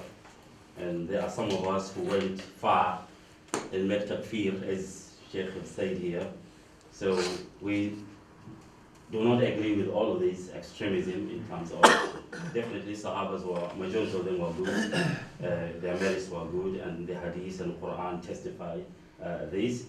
But the question of saying all Sahaba are good, I think we need more clarification in this, because it is contradicting the Quran itself. Because one of the verse here, it says, Ya ayyuhal ladhina amanu استجيبوا لله وللرسول إذا دعاكم لما يحييكم واعلموا أن الله يحول بين المرء وقلبه وأنه إليه تحشرون. Then Allah says واتقوا فتنة لا تصيبن الذين ظلموا منكم خاصة واعلموا أن الله شديد العقاب. So now let us see what was the riwayah which is narrated concerning this. There is a very good riwayah in which Zubair bin Awam, the Sahaba, he spoke about this. And he said that when this verse was revealed, we didn't know that it was us until when we were in the fitna. Then we realized that it is us. So the verse speak about الَّذِينَ ظَلَمُوا مِنْكُمْ خَاصَّةً, they were Sahaba. So if Allah speak about there are zalimeen among them, who you are to come and say that all of them are udul? Second thing, there are three of them who accused Bibi Aisha, and this is the biggest crime that the Shia are being attributed to them. They are cursing Bibi Aisha, whatever. But there are three Sahabas, including Hassan bin Thabit, whom Rasulullah, he flogged them 80 strokes in Medina. In Qadr. So, in Qadr. So, if a Sahaba made Qazf to al-Mu'mineen Aisha, and then still there is a lot of riwayas, hundreds of riwayas from him, I do not, I have this to be addressed. There is also more and more. For example, Abu Hurairah in Sahih Bukhari, he has a riwayah about the sadaqah, that a child will say, bring the food, a wife will say this about sadaqah. And then at the end he was asked by another companion, have you heard this from Rasulullah? He said, no, it is from my own. From the basket. Yeah, so if somebody agree himself that he's of his own, but from the beginning he said, this is how Rasulullah has said, we need to clarify this type of hadith. So at the end, at the last, you have this Sahaba who say that I heard Rasulullah saying maybe that Makkah and Medina is haram, and Iraq is haram of Allah. And I bear witness that Ali ibn Abi Talib, he committed bid'ah in this haram. And he swear that he heard that from Rasulullah, and he see that Ali, he bear witness. So if a Sahaba bear witness that Ali, he commit bid'ah in this haram, and all of us Shia and Sunni, we don't believe that Ali could have committed bid'ah and those type of things, we need to clarify about the Sahaba who narrated this hadith. Yeah, all these type of ahadith. This type of hadith, yeah. So I think we need to Obviously, at the time when last year we had discussed the Sunnah, and you've been here as well with us. And, there are so many ahadiths from the both sides, pinpoint, need to be readdressed, right? And their narrators, many of them criticize, and their attribution to the Holy Prophet ﷺ or any Imam of Ahlul Bayt, this is subject to question. Right? So this is one of them, obviously. Brother Tamur, and then brother, your name? Muhammad. Yeah, yes, you are next to brother Tamur. Right, Bismillah ar-Rahman ar-Rahim. To answer your question, when we go for Hajj, it's supposed to be all the scene clear. So when we come back from Hajj, if we do some more scene or whatever, that is, to me, my understanding of some of the Sahaba at the time. We could explain that or that. I've been studying many of the Ahl Sunnah books, and I will be passing all the text with the reference to take out of each other.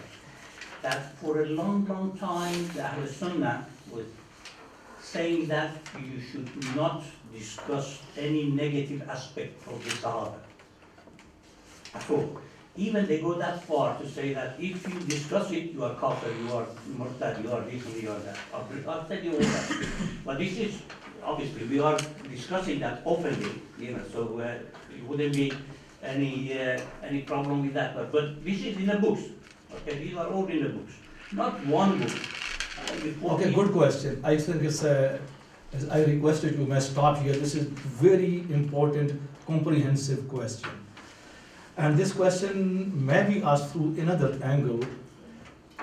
Generally, people like me, again, I must say, who, studied Ahl Sunnah books as well as Ahl Shia sources as well.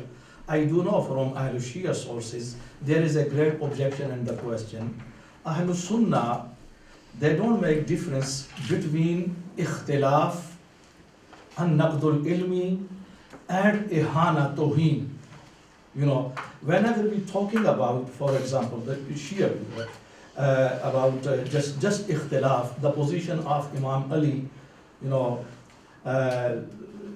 as compared to the position of Hazrat Muawiyah bin Abi Sufyan, and Ali's position was most superior. This is taken as the sign of insult of Sahaba. Then Difa'u Sahaba, all Sahaba, however, we are talking about one single Sahabi. You said Difa'u Sahabi, or there is Difa'u Sahaba. This is one thing, this is, that we have to address from this side. Secondly, they pinpoint, because this is the part of your question, we are here to clarify, because this is the good forum and to understand each other. For example, Hazrat Malik bin Nuwaira, he never accepted, he was from important Sahaba. And he was appointed as the chief and the muballigh of his tribe, Malik bin Nuwaira, right? When Hazrat Abu Bakr Siddiq was elected, he revolted. I'm not going to give zakah, I'm not going to, accept his position. He was Sahabi, he was Imam as well, appointed. Ahl Sunnah stances by this position was revolt. Everybody was revolted. A senior Sahabi, he revolted, there is no question of insult. This is very important. Secondly, Sa'd bin Ubadah, Raisul Ansar, he was from very senior Ansar, Sahaba, As-Sabiqun al-Awwalun. And he presented there in Bay'a al-Aqaba, and he invited the Holy Prophet to Medina. He was on the forefront. When Hazrat Abu Bakr Siddiq, he was elected, when Hazrat Umar, he was appointed at the second term, he never given his bay'ah. Never accepted. As their Imam, as their leader, as their Khalifa, Hazrat Sa'ad bin Ubadah, Ahl Sunnah stance is thus his position was unjustifiable, was senior Sahabi from. In the same way, when the question comes here, Hazrat Muawiyah bin Abi Sufyan, he fought against Imam Ali. Here Sunni's stance is different. No, both are right. Ali's position is more superior, but he did ijtihad. However, Sa'ad bin Ubadah did ijtihad as well. So this is the question. This is a part of your question because sometimes we have to edit something which is you feel, but it's never received to that side, right? So this is the question, Sheikh. You are here. Sheikh Ayman is here. Dr. Khurram has left because he had to attend another program there. Mufti Farooq Sahab, Maulana Sajjad, Hafiz Abdul Ghafoor. If you can contribute about it, what's the position? How to justify? Yes, this is your question, brother. Just wait for the next part. But after Brother Muhammad. Hafiz Abdul Ghafoor Sahab. Okay. Sheikh Arif जरा आप उनको असल में बात आपने मुआविया बिन अबी सुफियान की कह दी है कि आले सुन्नत उसे क्यों ज़्यादा डिफेंड करते साद बिन उबादा को मालिक बिन नवेरा को नहीं करते। जिस नतीजे पे मैं पहुंचा अपनी तहकीक के दरमियान कि ये सियासी लिहाज से 5वें 6 नंबर पे आ रहे हैं और अगर आप ये समझे कि आले सुन्नत के नज़दीक ये एक बैरियर है, मैं आले सुन्नत से माज़रत के साथ ये बात अर्ज़ करूँगा, अगर मुआविया बिन को दरमियान से हटा देना और उस पर तनकीद शुरू कर दे तो अबू बकर तक कोई नहीं बचेगा। ये बैरियर है आले सुन्नत ने खुद बनाया। हज़रत अबू बकर हज़रत उमर ने अपनी खिलाफत को बचाने के लिए बनु उमय्या को सपोर्ट किया और उसी की वजह से सारे फितने आज हम मुसीबत पड़ रहे हैं। You want me to translate this?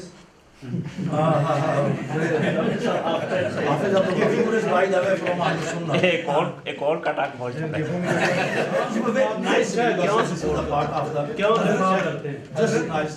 आप ये कहें कि ये मेरा मौक़िफ़ है और सुनना मेरा मौक़िफ़ है माज़रत This is Hafiz Abdul Ghafoor's own opinion. Hafiz Abdul Ghafoor's opinion is this, yes, and he says it's not Al-Sunnah's opinion necessarily. He says the reason why there is a distinction between the likes of Sa'ad bin Ubadah, who did not concede to the bay'ah of Hazrat Umar, where with utmost respect they say that here Sa'ad bin Ubadah revolted and did not give bay'ah and they justified Hazrat Umar's khilafah to be rightful khilafah. As opposed to this, when it comes to the opposition of Muawiyah to Imam Ali, Ahlus Sunnah do not give that respect to Imam Ali. In fact, they promote Muawiyah to equal status and say that both of them were mistaken or both of them had their individual take on the situation. So here is a problem, that why have this distinction? Imam Ali was amongst the top ranking Sahaba, like Hazrat Umar was for the Sunni. Imam Ali was Sabiqun al-Awwalun, he preceded Hazrat Umar as well in being Muslim. So why is this distinction? This is a criticism. So Hafiz has said that the Ahlus Sunnah have created a barrier here that Muawiyah should not be criticized, because if they open up the criticism to Muawiyah, then as a consequence, logical consequence, Hazrat Uthman, Hazrat Umar and Hazrat Abu Bakr, all of them will be open to criticism and none of them will be able to justify their position. And it was only the first and the second Khalifa who created the Bani Umayyah to justify their own positions and make it beyond criticism. So now we are saying that is Hafiz Saab's position, not the position. No, I am not Sunni position, but that my research. I think Hafiz Saab's position, of course, he is on the point to keep his opinion, but as Dr. Khurram Saab said, sometimes there is reaction for the action. So when things came from Shia side, then Sunni became more defensive for Sayyidina Muawiyah. I think that's the more, they are not that much for the Sa'd ibn Ubadah or any other Sahabi. So this is I feel the main reason. That's not the main reason that he is ranking in the political system 5, 6 or 7. This is my Sheikh Hamad, if you want Dr. Sahab, say- go back to the topic. ये हमारा आज का topic नहीं है. Yes. Adalah. Okay, this, the concept of Sahaba kullum adul is not representing the whole Sunni school of thoughts, because I'm talking about the modern scholars like Sayyid Qutb or Maulana Maududi and others as well. They are not in the favor of these thoughts, as-sahabatu kulluhum adul, because they think that if this concept is fit for the Sahaba, so all those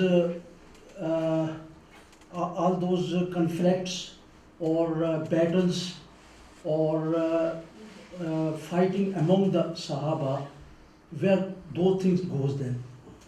So this concept as-sahabatu kullum adul, you know, this when we look at the battle of Siffin, battle of Jamal, and even the battle of Karbala, where Imam Hussein was martyred, at that time some Sahaba, they were involved as well.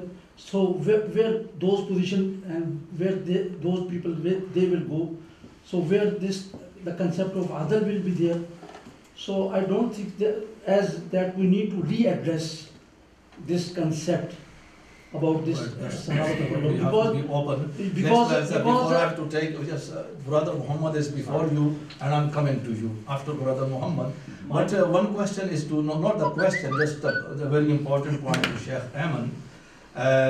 Dr. Ali Raza, he put forward something which needs to be either readdressed or response from your side, that all ayat in respect of the higher rank and fadail of Sahaba provided by Sheikh is here. How these ayat provide the basis for the adl in respect of all of them, kulluhum? These, what do you want to say? This should be readdressed, or you got something in your mind? No, I'm thinking about like the verse of Quran that praises Sahaba. When Allah subhanahu wa ta'ala praises, like, you know, like a general like community, that doesn't necessarily mean that there are people amongst them who are not worthy praising.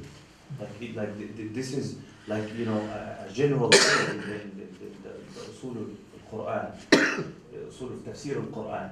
So when Allah subhanahu wa ta'ala praises the al-muhajirin wal-ansar, and this does not stop that there are, like, you know, people who were not included, even though the praise was general.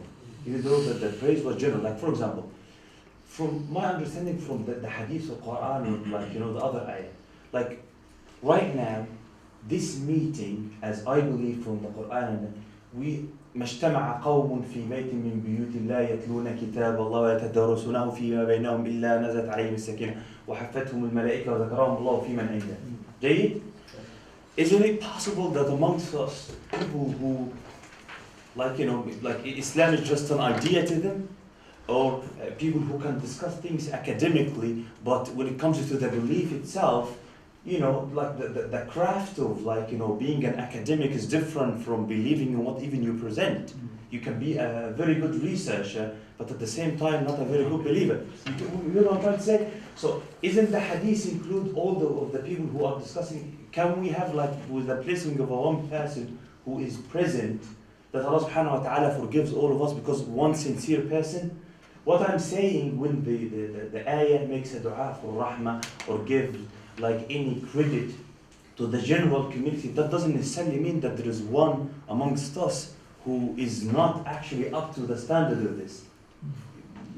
like for example, as Aqidat Ahl Sunnah wal Jama'ah, or the Muslim, that as Muslims we are not going to have khulud in hellfire. Will be purified, and this is one of the things that Allah subhanahu wa ta'ala gave to the ummah of the Prophet Muhammad sallallahu alaihi wasallam. Will be all in Jannah, yeah? But then at the end, is Jannah all the same? Are we having ranking, even though for when Allah subhanahu wa ta'ala says that the forgiveness will be given to all of us, but is it going to be at the same level? Are we all going to be the same?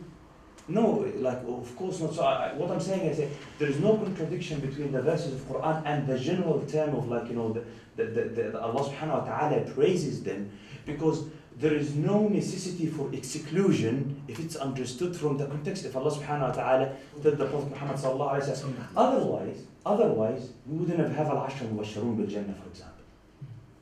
Why? Here the takhsis here was made very clearly.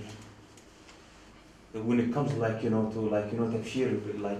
bil jannah, or one person when the Prophet Muhammad sallallahu alayhi wa sallam said يدخل علينا رجل من أهل الجنة.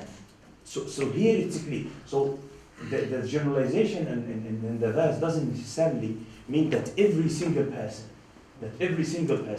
Otherwise, the Prophet ﷺ would have needed to say that this person is from Ahl al-Jannah and the other, because anyway, a person who is righteous and adl is going to be from Ahl al-Jannah.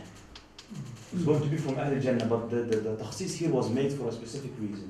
So what I'm saying is that again, the generalization of the verses of Quran does not necessarily mean that it includes every single person in the community. Brother Muhammad. The title of the presentation is Adalah Sahaba. So it consists of two parts, Sahaba and Adalah. We discussed about, and Sheikh Arif asked a question, what do we mean by Sahaba and who is companions? The issue here which I still have, and I believe that most of the scholarly engagement and discussions arises from these issues, is the definition of justice itself, or the definition of Adalah. You, in your presentation, you said everything which is not injustice is justice. And as far as I can tell, justice is not something, is not a spectrum. It's more like a point. I mean, it's either just or, it's not just. So we don't have somebody who is respectively just, or who is partly just, or whatever they said. And that is one point. Another point is, what is the implication of the justice? Perfect. What does that mean? I mean, okay, Sahaba are just. So what? And and that goes to the definition or the language or the linguistic issue as well. I mean, because if we don't have that exclusive definition for justice itself in this case, we cannot come up with the implication of that. This is my issue and my question. What is the implication of the justice as has been discussed here? Okay. I think sometime, because as we know, the revelation stopped at Rasulullah sallallahu alayhi wa sallam. Then after that, there is no any revelation. Nobody is God guided according to Sunni. There is nobody God guided afterward. Of course, people take they take ahkam, they derive from Quran and Hadith. Amongst the Sahaba, I believe that you are referring to the wars that happened. If both were just, then outcomes, what was the outcome, implications? What I meant was that if somebody is just, yes, or if in your case, in the sake of this topic, if you are saying ashab are Adil, yes, So what does that mean? I mean, what is the implication of Adalah? The implication of Adalah is that because you said what's the benefit for Yes, the because Ummah rest of the generation Yes. by You said proving? Yes. they are not infallible. And Yes. if you don't mean, because if you say Imams based on Shia are Ma'soom, Yes. that has some implications. Some implications. But if you're saying Ashab are Udul, Yes. so what are the implications? The implications. Because if they are Udul, but Yes. they can commit a sin. Yes. If they are, so Yes, some- yes, let me explain it in easy words. So what is the effect of this udul on the lives of the Muslim community, Muslim Ummah, in terms of benefiting or in terms of harm, something like that? So this is implication. That is the Jara and Ta'dil, the critics will be made on everybody up to the Sahaba to take the riwayat. Okay, and Rasulullah's Quran says that Al-Yawma akmaltu lakum deenakum, the deen has been perfected and completed. So the critics will be made up to the Ashab, not upon the Ashab. So that is the whatever they give from Rasulullah sallallahu alaihi wasallam, that should be taken. That's the implication. But it has been discussed Yes. that some of them might not be udul in narrating their Yes. traditions. So This is so why that it need to be contradicts readdressed, your as claim it has been said already. That these are the reasons that it need to be readdressed as well. And as it has also come, because majority of historically, the majority of the Jamhur al-Fuqaha, their opinion is that all the Sahaba are udul. But however, some, the Sheikh will do the further research for this as well. But however, some other opinions are that all are not included there.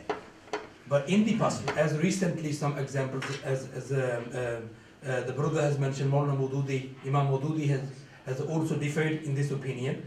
Sheikh Qutb has also differed. Some other also they have differed.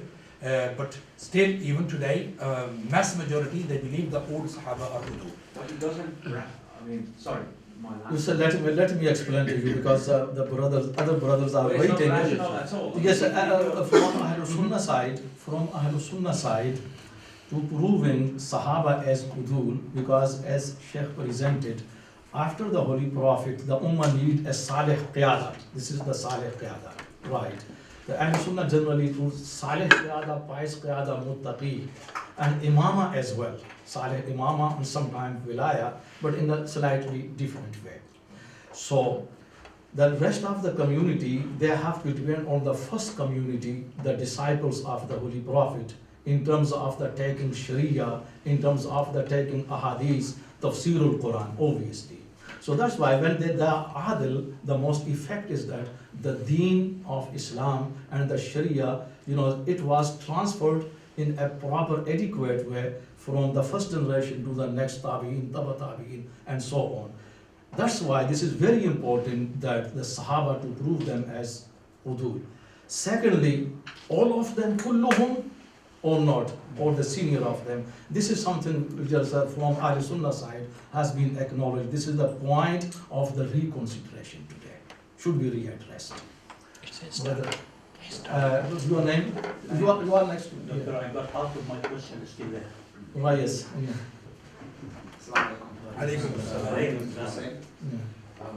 I wanted to get your perspective on the idea of how far we can take the issue of Adalah of the Sahaba. What I mean by that is by trying to defend the Adalah of the Sahaba or trying to raise their status.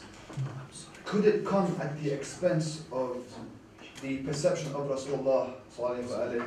Could it come at the expense of how people perceive him to be? Or has this happened throughout history, throughout the narrations, perhaps fabricated narrations, perhaps, that certain books like the Satanic Verses or the movie that was made a few years ago that were based on certain narrations within Islamic books, could these have been there in order to raise certain personalities up in the light of trying to make the Prophet seem more like a normal man? What do you think about this idea? Could the trying to take the Adalah Sahaba that far have this cost? A very important question. Yes, Sheikh Haman, do you want to address this question? MashaAllah. Because your side is not responding. No, he's sitting in our side now. Sitting there. Generous, quite generous. Yeah. I'm sorry, but what he said is very important Yeah. because as a result of Adalah Sahaba, the belief in Adalah Sahaba, they have gone very far in such a way. Now there is a nisbat al-ijtihad ila Rasulillah. The Holy Prophet now is mujtahid in the fiqh of Al-Sunnah wal Jama'ah, which is very ambiguous to me. Right? For example, during the Battle of Badr, he is seen here as a mujtahid, and the issue here comes, the verse, according to them, was revealed to condemn the decision of Rasulullah and praise the decision of Umar. You all know this about the Asra and kind of thing. And then the Holy Prophet was sitting somewhere, and then Hazrat Umar, he passed, and he see Rasulullah crying. He asked, Ma yubkika ya Rasulullah, what is make you cry? And he said, if the adab today will be revealed, nobody will escape from this punishment except you, Umar. So this thing is very need to be addressed. Otherwise, Rasulullah is going to be lower in rank Sheikh, than us. we are actually focusing on Adalah. Yeah, this is Adalah. Wow. Because So- they even go further, saying that there was a muwafaqat in nuzul al-Quran in the life of Umar. That Umar used to think something, and Allah will reveal exactly the Umar thing. So What the Quran says, وَمَا كَانَ لِهَذَا الْقُرْآنَ أَنْ يُفْتَرَى مِنْ دُونِ اللَّهِ. Yuftara, it cannot be, thought by anybody else. Min dunillah, who is not Allah. But here, it has been thought by Allah, and immediately Allah revealed the questions. So this is an issue, serious issue. You know, in Riwayat, there is a series of the narrators. Obviously, we are not living here today at the time of Hazrat Umar bin Khattab. We receive after 1400 years. There is a series after 6 people, 7 people, 8 people, in Sanad, right? And goes back to Sahabi, any Sahabi, including Hazrat Umar bin Khattab. So I think what you have raised at the time of the fabrication, it was fabricated by the people at the later period of Banu Umayyah and the first formative period of Banu Abbas.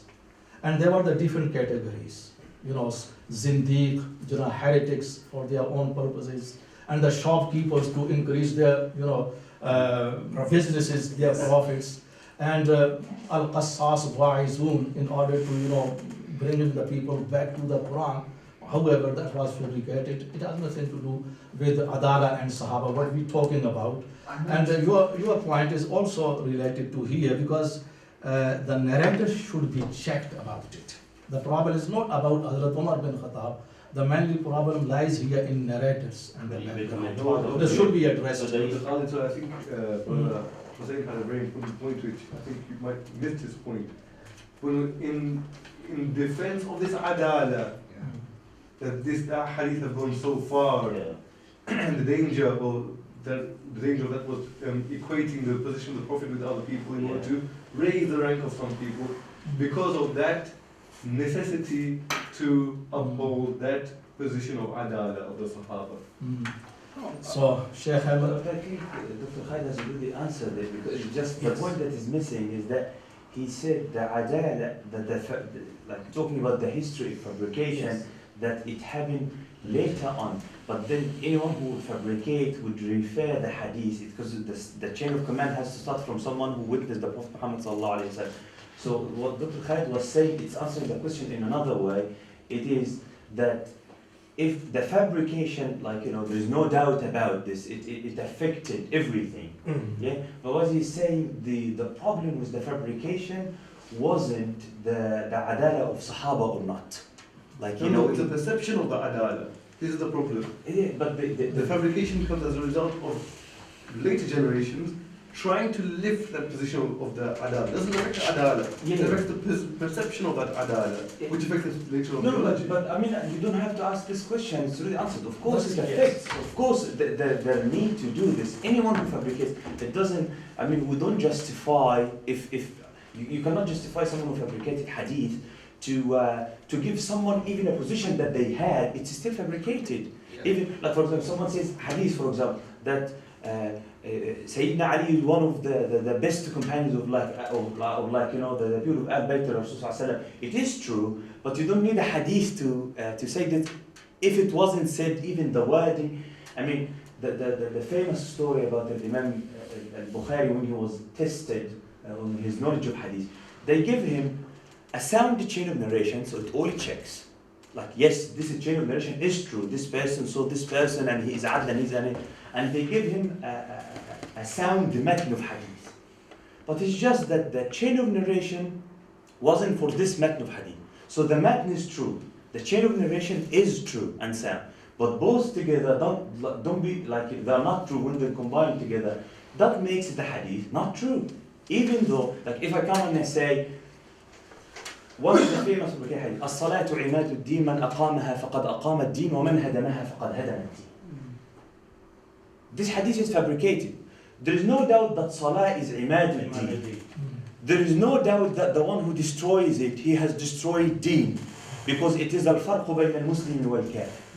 But that doesn't make the hadith true. So what I'm saying is that the question should be asked because fabrication harms more than it does. It doesn't matter who said it, for what reason he said it. I'm saying it's... That's not, you see how it defeats the purpose at the end of the day?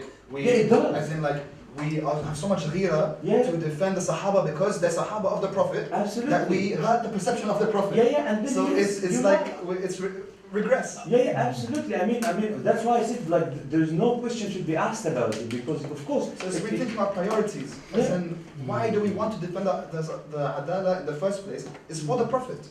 But if we're hurting the Prophet in the process because we're taking that too far, shouldn't we rethink our strategies and how far we take this? Yeah, but that's why it has to be approached academically. What I'm saying is that there is no harm in defending Adalah as long as the approach is sound and the proofs are like broad. But yes, of course, to say anything just to defend an idea, I mean, that of course it would harm. The other thing is that when you say something that is not part of it and then comes up, I mean, Sunnis or Shias, they're being like grounded because other people said something and we have to sit here and defend it and say, this is not my stance. He was mistaken when he said this. I mean, of course it exhausts us to be, if everyone comes and tries to defend something and they make something up. This is why we are exhausted in all this because we are, you know, when we do a research or something, I mean, I've said it before, I can bring you a research right now that tells you that eating fish will destroy your health. And there are. I mean, I've tried it once. I sat in Google and I started writing random things, like to see like how far academic research can go. And another research that tells you without fish you will die. You get what I'm trying to say? Everything is there.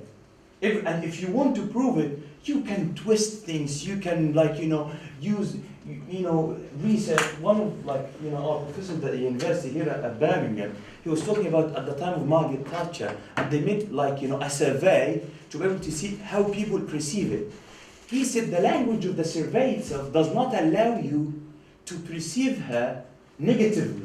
You can even design something that the outcome you can control because of your design. So I mean your point is absolutely brilliant, but what I'm saying is that I mean this is what we are if you want to say something. Only to authenticate your point basically is Adalah is important to protect the deen as well.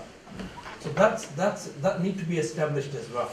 For example, if sometime, because there are a couple of ways to prove the hadith. There is Jarah, Tadil, Asma' al-Rijal, all the things goes for the riwayat. So if, for example, any narration which says, as you are mentioning, and brother has mentioned some of the narrations as well. So if some narration says, for example, Sayyidina Umar radiallahu ta'ala said that I am better than blah blah blah blah ashab, then it needs to be proven. Or if some Sahabi says I'm better than even Rasulullah, that need to be proven because it's illogical. So this is important. Adalah is important, but fabrication can be made somewhere. And even though where it has been mentioned, that's really important. Adalah, as you're saying, Adalah is important to be established to prove our deen perfect. It is the second part. I have students We're waiting for a class, you know, Muslims didn't have. with us. Wallahi, I would love to. I mean, I need to sit. I mean, this topic is like. One minute, if I just go through this one, it's important really. All right. Okay. Bismillah ar-Rahman ar-Rahim. In Sahih Muslim, I read Bughd Ahl al-Bayt. It's hatred towards Ahl al-Bayt is the sign of Munafiq. It's in Sahih Muslim. Adalah Sahaba. In Tahzib al-Mal. Is it Tahzib al-Kamal or is it Tahzib al-Kamal. Mal, yeah. Yusuf al-Mazi.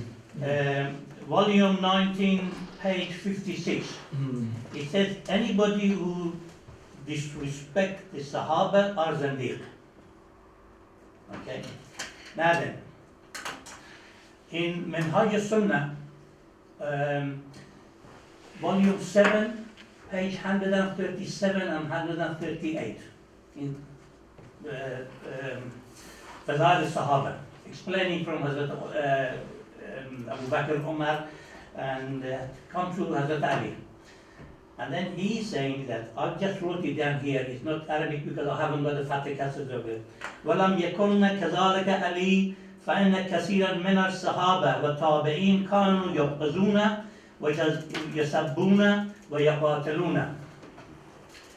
The majority of the majority كثيرا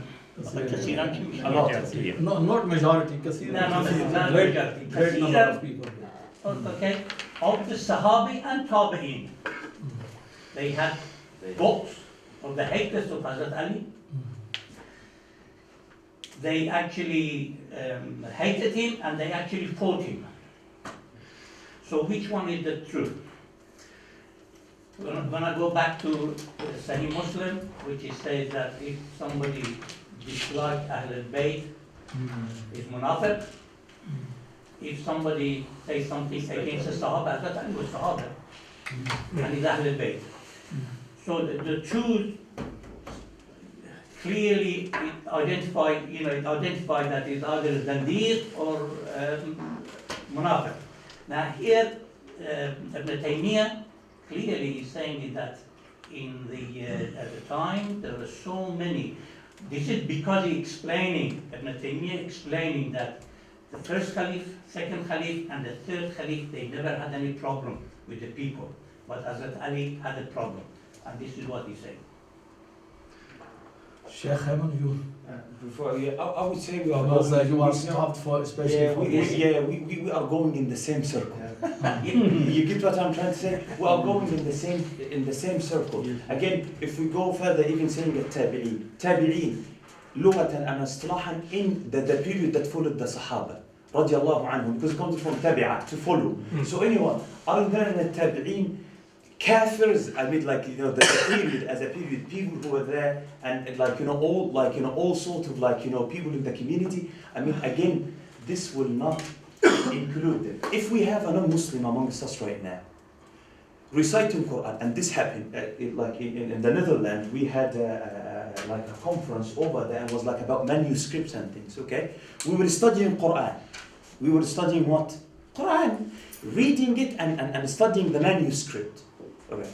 I mean, will these people who are sitting with us, non-Muslims, studying it for the sake of like criticizing it and making it fabricated and everything, will they be included in the hadith of Prophet مَجْتَمَعَ قَوْمٌ فِي بَيْتٍ مِّن بِيُوتِ اللَّهِ يَتْلُونَ كِتَابَ اللَّهِ? They are recite, if we stop at the language literally, يَتْلُونَ كِتَابَ اللَّهِ, they were reciting the book of Allah. وَيَتَدَارُسُونَهُ. The hadith didn't say believe in it, yeah? If we stop at the language, وَيَتَدَارُسُونَهُ, studying it, فِيمَا بَيْنَهُم, amongst us. Will the non-Muslims at that point will be included, that the malaika will be surrounding them and the rahmah of Allah is going to come upon them? Why not? You see? Yeah, this is what I'm trying to say. So again, what I'm saying, even if there is a general like thing that is said about, make it more brief because time is coming to. Yeah. So again, I will go again to the point that if praise is given to a group of people in general, it's in a context. It's in a context. Yeah. It is in a context. It is in a context with the Prophet Muhammad sallallahu alaihi wasallam. Again, how would you put the two hadiths together? The Prophet ﷺ looking at the major Sahaba in front of him, and he said that there will be people who will come after me and their belief will be like 100 times like yours.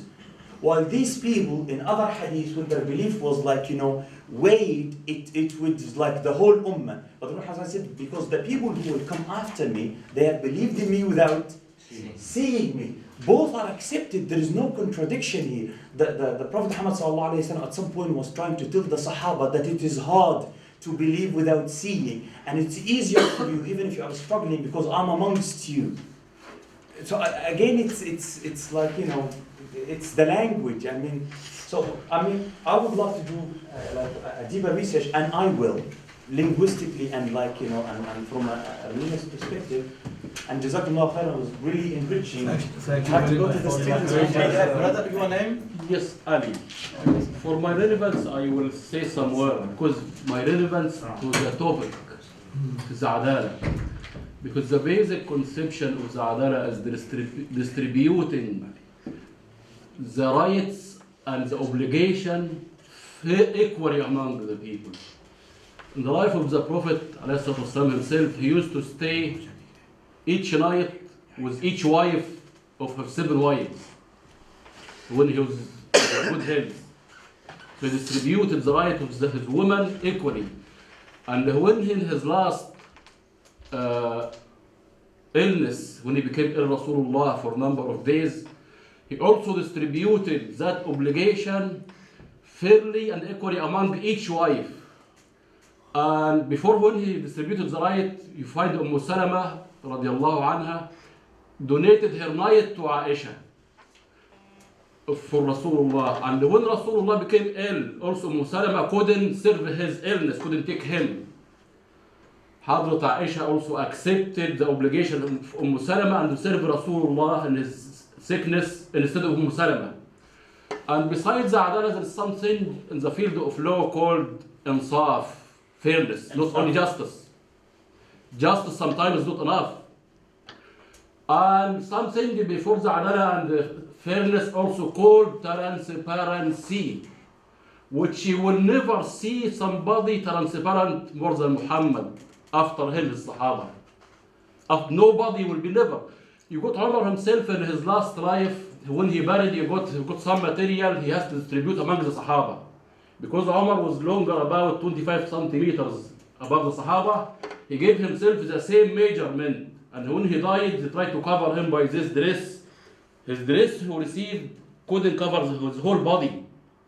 But the rule of the fairness would tell Umar take more, because but he didn't give himself this right of fairness.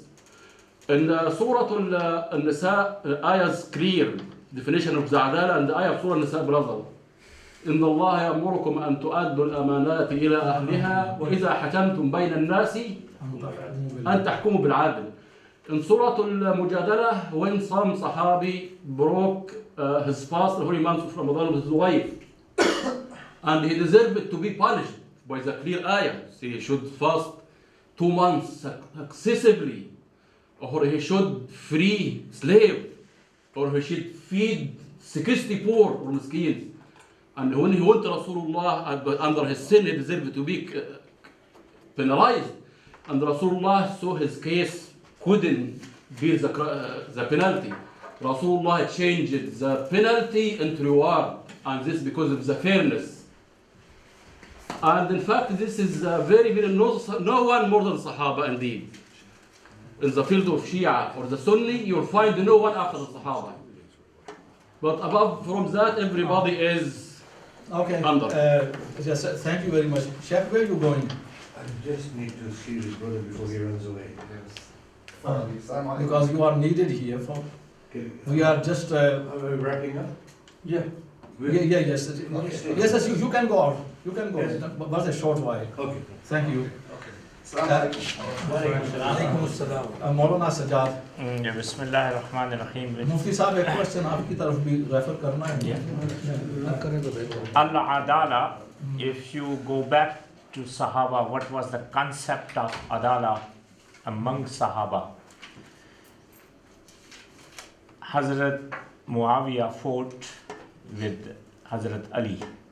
Hazrat Muawiyah did not treated Hazrat Ali as an adil, and Hazrat Ali did not treated Hazrat Muawiyah as an adil.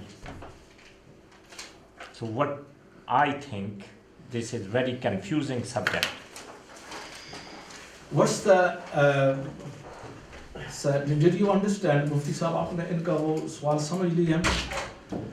दो चीजें बाज़ औक़ात very often we people from Ahl Sunnah sometime on the forum hesitant to present the proper authentic mawqif stance of Ahl Sunnah over this matter. What is इस पर हज़रत अली और हज़रत मुआविया की जो जंगी हुई इस पर अहले सुन्नत का ऑथेंटिक जो है ना वो क्या है इन दोनों के मुतालिक मौक़िफ़? आपकी राय इसका अदालत के साथ क्या ताल्लुक है? जंगों का तो कोई ताल्लुक नहीं है जो आप मौजूद डिस्कस कर रहे हैं। फिर मुफ्ती साहब नहीं देना चाहते, आप में से कोई नहीं करना चाहते हैं बात ना बात मैं बात करना चाहता हूँ, लेकिन मैं ये कहना चाहता हूँ कि ये जो जंगें हैं ये जो अदालत के साथ इनका कोई ताल्लुक नहीं है। सही है। अदालत असहाबत और दूल का मतलब जो है वो सिर्फ रवायत के मुतालिक है, ये नहीं कि वो पूरी हयात के अंदर आदिल हैं और हर मसले में वो आदिल हैं। जो मुहद्दिसीन अहले सुन्नह मुहद्दिसीन ने जो उसूल रखा है असहाबत और दूल वो सिर्फ रवायत हदीस के बारे में रखा है, उनकी पूरी लाइफ के बारे में नहीं है। लिहाजा जब आप इस चीज़ को लेंगे कि अहले सुन्नत का मौक़िफ़ ये है कि सहाबा रवायत बयान करने में झूठ नहीं बोलते पैगंबर पर, वो वहाँ सच बोलेंगे क्योंकि उनके सामने है कि मन कज़िब अलैया मुतअम्मिदन फलियतबव्वा मक़अदहु मिनन नार। तो लिहाजा वो ये काम नहीं करेंगे। इस मामले में अहले सुन्नह मुहद्दिसीन कहते हैं कि सहाबा आदिल हैं। अदालत के अंदर सहाबा की बाकी लाइफ जो है वो डिस्कस ही नहीं है, वो बिल्कुल फजूल है बात। लेकिन आप लेट आए हैं ना, उन्होंने जो प्रेजेंटेशन की है उसमें तो वो सारी बात उन्होंने बयान की है। उन्होंने तो नहीं अहले सुन्नत का मौक़िफ़ अहले सुन्नत का मौक़िफ़ ये नहीं है। Brother, let me explain in English translation because the Sheikh is not here, right? Mufti Sahib says in terms of the definition of Adalah in the light of this principle attributed to Sahaba, because Sahaba are udul, it has nothing to do with their whole life, what they're doing. This is confined merely to the specific area of the narrations of ahadith on behalf of the Prophet sallallahu alaihi wasallam. So in this regard, so they were sincere taking ahadith from according to Ahl Sunnah, not his own personal opinion. He never presented personal opinion. Ahl Sunnah view is that it has nothing to do with the rest of the life here. You know, only in terms of deen, only in terms of the taken riwayat. In the practical life, if they are found, for example, dishonest, if they are found committing any error, it is not what you call it contradicting to this definition of Adalah, which is established by Muhaddisun, the scholars of Hadith of Ahlus Sunnah. Now, Brother Taimur, your time, and then Ali Raza. Yeah, that's why I mentioned about going to Hajj and coming back clean. But that doesn't mean the rest of your life is going to be clean. Yes. You could easily do the stain and become back to normal life or whatever and make a mistake and so on. Okay. Yes, that's Ali Raza and then Sheikh. good example. मेरे हिसाब से there is a relationship between these questions and the concept of Adalah. Because if we ask the Maulana Sajjad's question, does this imply that this doctrine of Adalah which was presented today is a later development? And so if we take Maulana Sajjad's question on board to say that look, they didn't consider each other adil, in whichever sense, arguably they wouldn't have even accepted their Adalah in Riwayah. Not in a maximum sense or a minimum sense, they wouldn't have accepted each other. So does it mean that is this evidence to say that the current concept is a later development? So that's one question. Sorry. Yes. The second would be... Can we answer this one first? If I get the chance to come back. Yes, you are still there. Yes. On the board. As we all know, and that's you know, on the table, that this term has been derived and has been made by the muhaddithin. It wasn't there at the time of Sahaba radiallahu anhu. They knew amongst themselves what they are. So this term has been made to establish the riwayat, to accept the riwayat. So this is the later, production.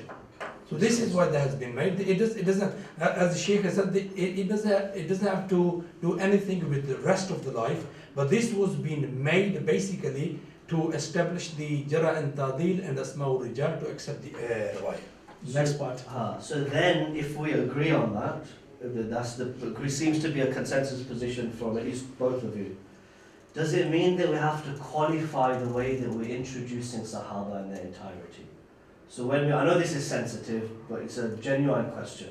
Okay, I'm concerned, some Shia scholars would have, is that when you introduced your talk, you said the value of the Sahaba is their models for us. Our children aspire to be the Sahaba. Okay? Yeah, and again, this is in a sense where we're including Sahaba in their entirety, and in the entirety as life models.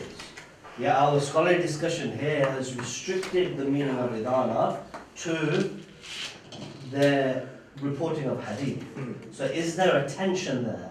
And does it mean that we have to re-qualify the way that we may give a public portrayal that the Sahaba in their entirety, okay, are these impeccable models? I don't know if it's clear. Just can you make it more? Not very clear. Afwan, sorry. So it seems that with the understanding which is coming out is that the position of the Ahl Sunnah is that Adalah is in their reporting of hadith. Full stop. It doesn't refer to any other aspect of their life. I think this is also clarified in the And you said it, absolutely you said it. So now my question is there a tension between that, okay, and your opening statement? Okay, that the Sahaba are life models for us. Simple question. Let me leave it as simple as that. So can we then use this general sense that we offer to people, that the Sahaba, their entire personality is a model? Because this is what upsets people from the Shia community. Say, how can Muawiyah, be a model for people? How can, despite X, Y, and Z? Now, Sunni scholars would say that X, Y, and Z doesn't affect his Adalah because his Adalah is only in his riwayah. But the fact is that his, or other companions, which may be more controversial, how can they be held up as a model despite the Ahl Sunnah themselves explicitly saying in front of us that Adalah just means their authenticity in reporting? You are answering to what must be answered on behalf of Ahl Sunnah, otherwise. मैं कुछ add करना चाहता हूँ इसे, यानी जो बात मैंने पहले की है कि अस्सहाबा तो कुल्लु मदूर, कुल्लु हम का लफ्ज़ जो है वो बिल्कुल सही है। असल में बुनियादी तौर पर समझने में गलती है। कुल्लु हम से मुराद ये नहीं है कि A to Z, यानी हज्जतुल विदा में 1,20,000 अगर जमा थे तो वो कुल्लु हम से मुराद वो सारे हैं। सवाल ये पैदा होता है कि अस्सहाबा तो कुल्लुहुम अदूल, ये उसूल किसने बनाया और कब बना है? क्या ये सहाबा के दौर में इस्टेब्लिश हुआ है? ताबीन ने बनाया है? नहीं। जिस वक़्त अहादीस जमा हुई हैं, अस्मा और रिजाल का इल्म जिस वक़्त वजूद में आया है, तो जो उसूली थे, उसूलियीन थे जो, ये उसूल उन्होंने तय किया है। ये सहाबा ने या पैगम्बर ने या खुदा ने ये तय नहीं किया। अब जिन लोगों ने ये उसूल तय किया है और कुल्लुहुम का लफ्ज़ उन्होंने लिखा है, उन्होंने सहाबी की तारीफ़ ये की है, उन उसूलियीन ने और मुहद्दिसीन ने। एक सहाबी की तारीफ़ ये है कि जिसने ईमान की हालत में पैगम्बर को देखा है और ईमान की हालत में वो मर गया, वो सहाबी है। ये एक जनरल बात है, वो जिसने देख लिया वो भी सहाबी है। लेकिन मुहद्दिसीन जो उसूल बयान कर रहे हैं कुल्लुहुम अदूल का, वो उनके बारे में बयान कर रहे हैं जिनकी तारीफ़ वो ये कर रहे हैं कि सहाबी वो है जो नबी अलैहिस्सलाम पर ईमान लाया, उनके साथ बैठा और कम अज़ कम उसने एक हदीस हुजूर से सुनकर आगे बयान की हो। अगर किसी सहाबी ने कोई एक रवायत भी बयान नहीं की तो वो अस्सहाबा तो कुल्लु मदूल के उसूल से बाहर है। इस उसूल के अंदर सिर्फ वो आएगा कि जिसने पैगम्बर से हदीस बयान की है। अब वहाँ वो ये कहते हैं कि जब हम जरा और तादील करेंगे रावियों के ऊपर, तो जो सहाबा है उनके ऊपर हम जरा नहीं करेंगे, इसलिए कि सहाबी पैगम्बर से रवायत बयान करने में वो किज़्ब नहीं, वो काज़िब नहीं हो सकता, वो झूठ नहीं बयान करेगा, इस माने के अंदर वो आदिल है। हर लफ्ज़ का माना सियाक़ व सबाक़ के साथ होता है। ठीक है कि अदल का जनरल माना ये है कि वो इंसाफ करने वाला हो अपनी पूरी लाइफ में, लेकिन जब अस्सहाबा कुल्लुहुम उदूल, टेक्निकल टर्म है ये टेक्निकल टर्म है उसूल हदीस की। जब आप यहाँ आएंगे तो इससे मुराद सहाबा की पूरी लाइफ नहीं होगी, बल्कि सिर्फ रवायत मुराद होगी। और रवायत में भी सिर्फ वो लोग मुराद होंगे जिन्होंने पैगंबर से हदीस रवायत की है, उनकी प्रॉपर जो है हाँ, वो सोबत साबित है। बिल्कुल, जिसका नाम सहाबा की लिस्ट में आ गया लेकिन उसने रवायत नहीं बयान की, तो वो नहीं। अगर ये हाथ में लेके फिर हम लोग कैसे बोल सकते कि सहाबा सब मरकज़ हिदायत है? It has been already acknowledged that it should be readdressed. But in academic terms, when it is said this is a point of reflection, this is something, you know, weighty. मरकज़ हिदायत तो अलग चीज़ है। Explain whatever is said by Mufti Farooq regarding this technical Mufti term. Farooq sir has made some very valid and technical points. What he's saying is that there is no question of us discussing the meaning of kul as a particle that encompasses everything or partial. That's what the discussion is all about. The point is that this particular statement of Sahabi kulluhum udul is not something that the Prophet has said or established by the Sahaba themselves. It is an outcome of the deliberation of the scholars who were then looking into the narrations that were transmitted from the Prophet through the Sahaba. In that respect, they defined the Sahabi as somebody who believed in the Prophet, stayed with the Prophet, and at least narrated a single hadith from the Prophet. Now, that once you have a list of those people who fall under that qualification, then they came out with the principle that these who are called Sahaba, they are all udul in the sense that whatever has been reported from them is accurate, since they would not lie upon the Prophet.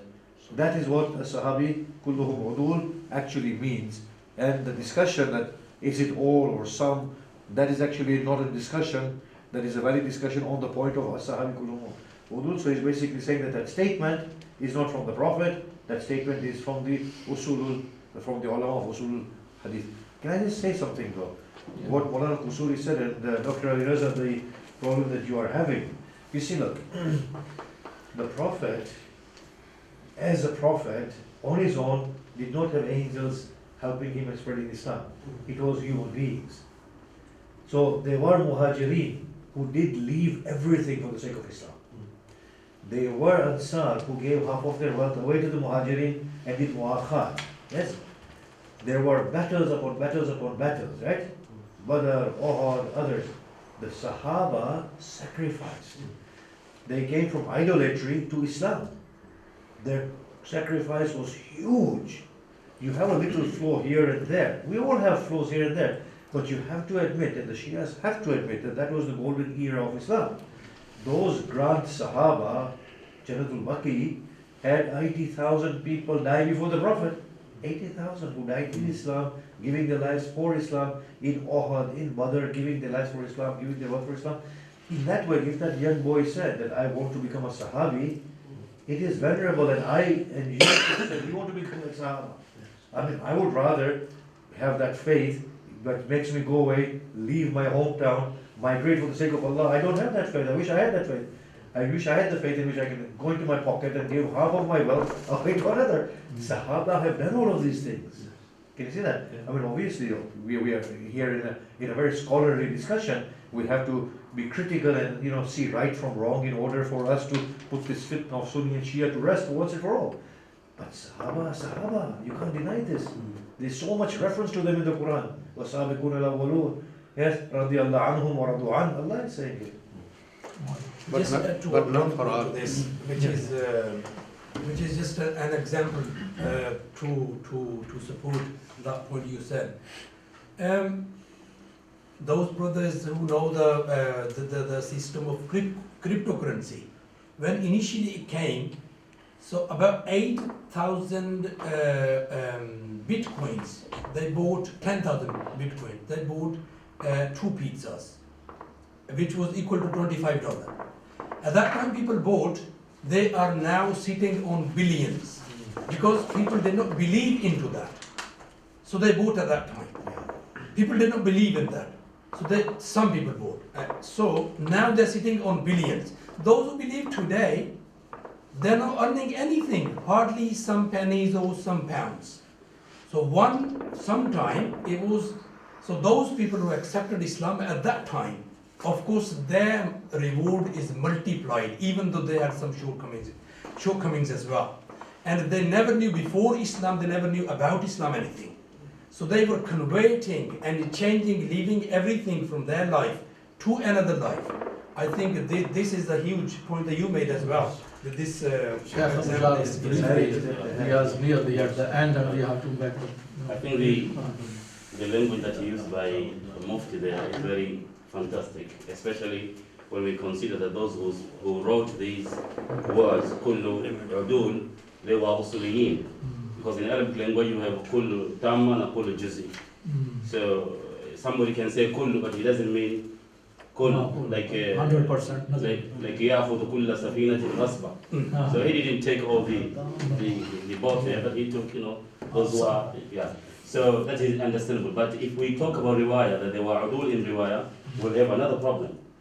Because in Saqifa, some companions, they say that they heard Rasulullah saying, Al-A'imma min Quraysh. So the Muhajirun, they say that the Khalifa has to become from Quraysh based upon the statement that they narrated to the Ansar that they heard from the Holy Prophet. But we see Hazrat Umar, when he was in a dying state, he said these words, وَلَوْ كَانَ سَالِمًا مَوْلَى أَبِي حُذَيْفَ حَيًّا لَاسْتَخْلَفْتُهُ. If Salim, Mawla Abi Huzaifa, he was high, he was alive, I could have given him the caliphate instead of Uthman, instead of Ali, instead of all of them. And then he said, وَلَوْ أَدْرَكْتُ مُعَاذ بِن جَبَلٍ فَاسْتَخْلَفْتُهُ فَلَقَيْتُ رَبِّي. If I could have found Mu'adh bin Jabal, I could have given the Khilafah. When I meet my Lord, if he asked me. He was non-Qurayshi. Well, yeah, and both of them, they were non-Quraysh. So how can we reconcile? This is why we say we need really, heavy research on this. Even on their narration. Were they udul in the narration or not? Sajjad, you understand the question? Yes, I understood this question. But I have no question on this statement. No comment? Because let's take it as another point of reflection. This is wonderful that we are actually opening and we are saying we need to think. Yes, we need to evolve. It's very good. Very good. Final question from the stage, all right, because sometimes we have to complete the subject. Generally, Shia got a problem with regard to Ahlul Sunnah. And we know, people like me, going through their literature, interaction, talking, the overall behavior, not all of the Sunnah 100%, the overall behavior is that they regard the institution of Sahaba as masoom. However, they don't claim, don't use the term masoom, but they use another term, mahfuz. Mahfuz and masoom, they are exactly the same. Masoom, asama yasimutu, from protection. And mahfuz, hafaz yafzu, from protection. Mahfuz. Why they don't use the term masoom? Because this is well known and established by Shias. So after all, they have to looking for another, alternative, mutaradif, synonymous term. This is the mahfuz. So whenever, for example, we're talking about the arrows of Sahaba, established by the Quran and established by Ahadith of Ahl Sunnah, still many Sunni ulama, they got angry. They reacted in anger, and this is, you are the insulters of Sahaba, blasphemers of the Sahaba. So this is a big problem today for them, and as they will, how can we do? What's the problem? So do the Ahl Sunnah believe Sahaba as masoom, infallibles? If not, what's the proper mawqif? Because this is very important of this topic, this question.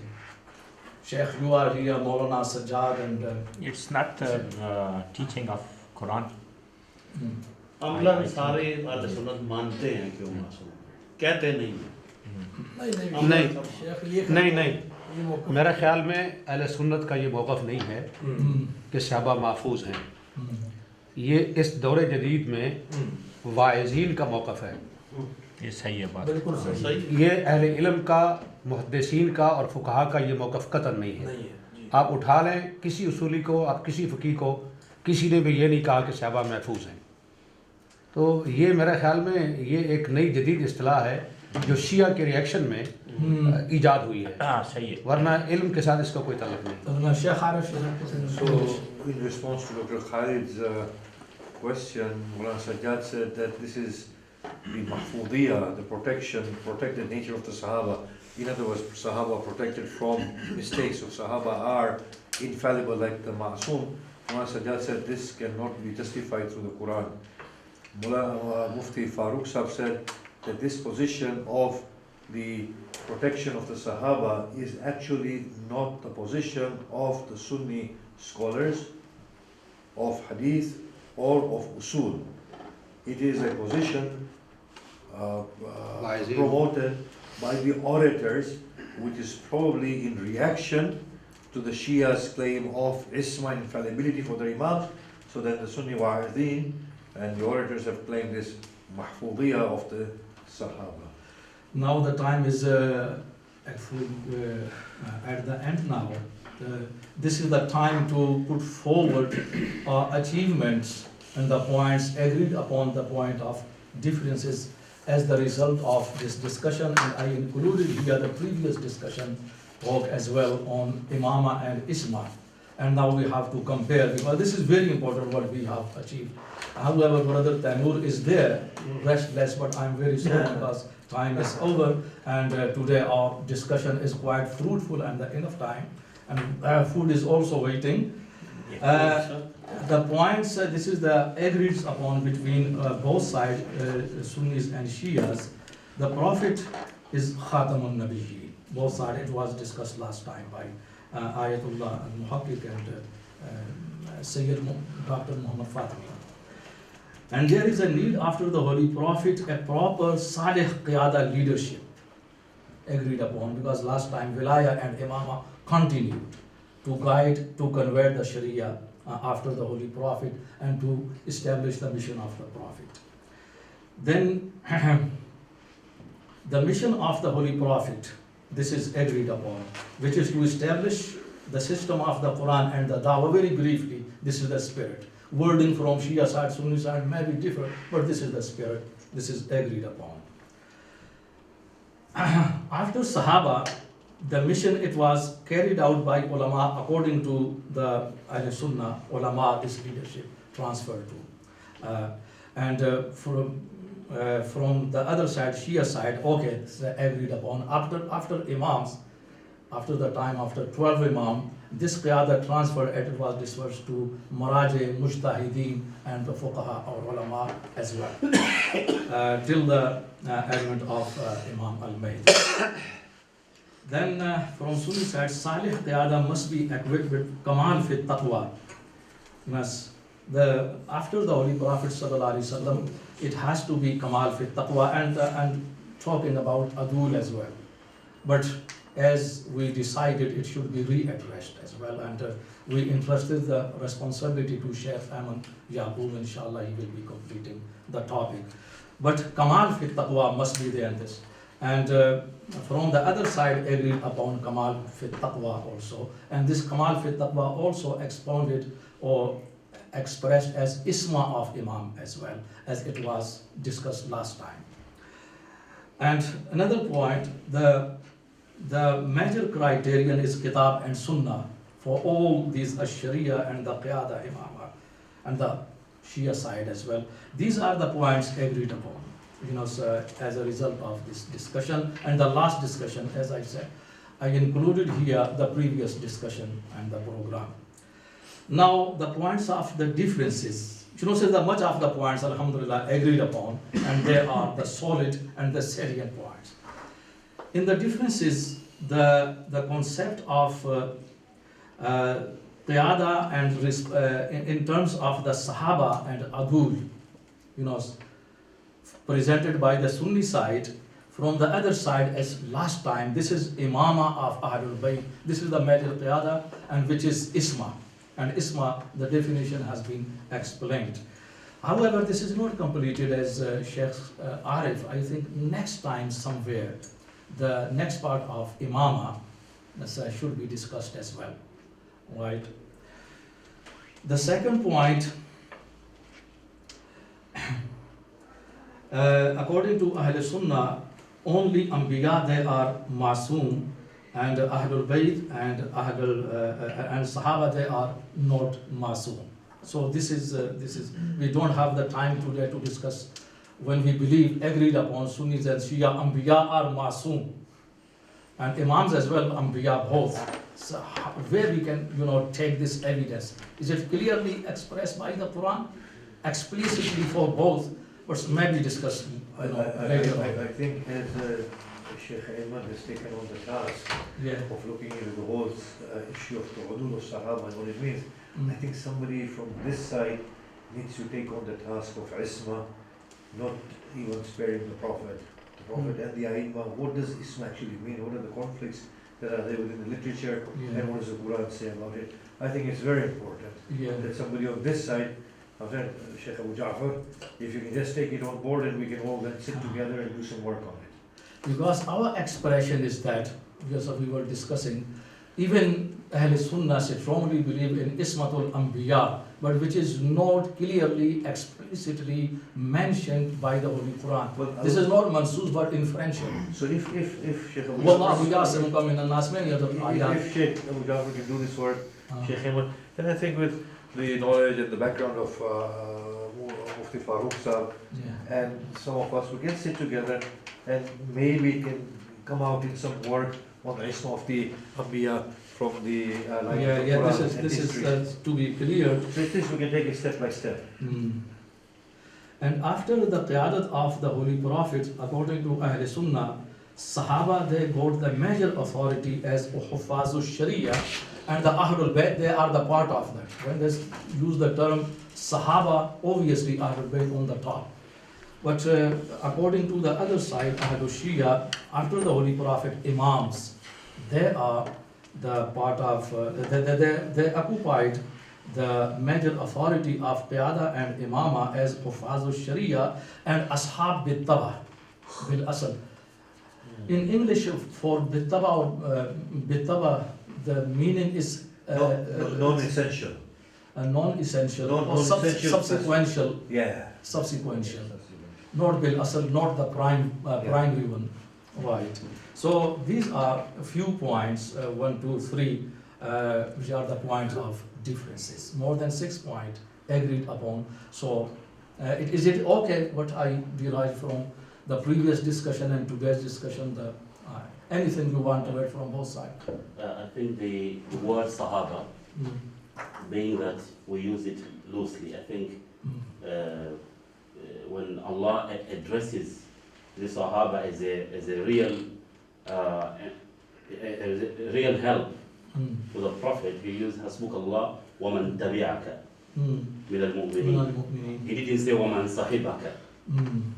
So I think we have to go deep in order to get our real intended meaning here, because the problem that Sahaba, we just use it as if so it is. That's for you the point of reflection. Yeah, so Sahaba is the person who really well connected with the message of Allah, well protecting the message. He's not just the person who was around him, like how people would think, because Allah will always use tabi'. So here I think Sheikh Ushuri made that distinction. إذ يقول لصاحبه لا تحسب إن الله معنا. Here, just because he was with him around. No, but right? Sheikh Ushuri made this point that we have ranks. Yes, as Mufti Farooq is saying, Allah is calling his sahib as sahib. Yes, so you can't deny that the people around the Prophet inevitably are known as Sahaba. So if you go into the Battle of Uhud, there are different ranks of people. I agree with that. They were all Sahaba. I think the best way forward is these ranks that Sheikh Usul really talked about. So we have discussed with the great respect from the both sides to the Alhamdulillah, Sahaba and Ahlul Bayt, both institutions. So the only difference is that the Sahaba, they occupied after the Prophet according to one point of view, the Qiyada and Imama. According to other point of view, Ahlul Bayt, they are most high, directly. Sahaba, they are Bittaba. They are the part of this Qiyada Imama as well as Bittaba, not Bil Asal Ahlul Bayt. So here, none of us has taken this very lightly, so still the authority is there. So with these words, we have to conclude on this great session today. Thank you very much for sacrificing your valuable time and your contribution, answering. Thank you very much for Shia ulama, Al-Sunnah ulama, especially this time, taking the One request. Can I ask everybody, please, recite Surah Fatiha?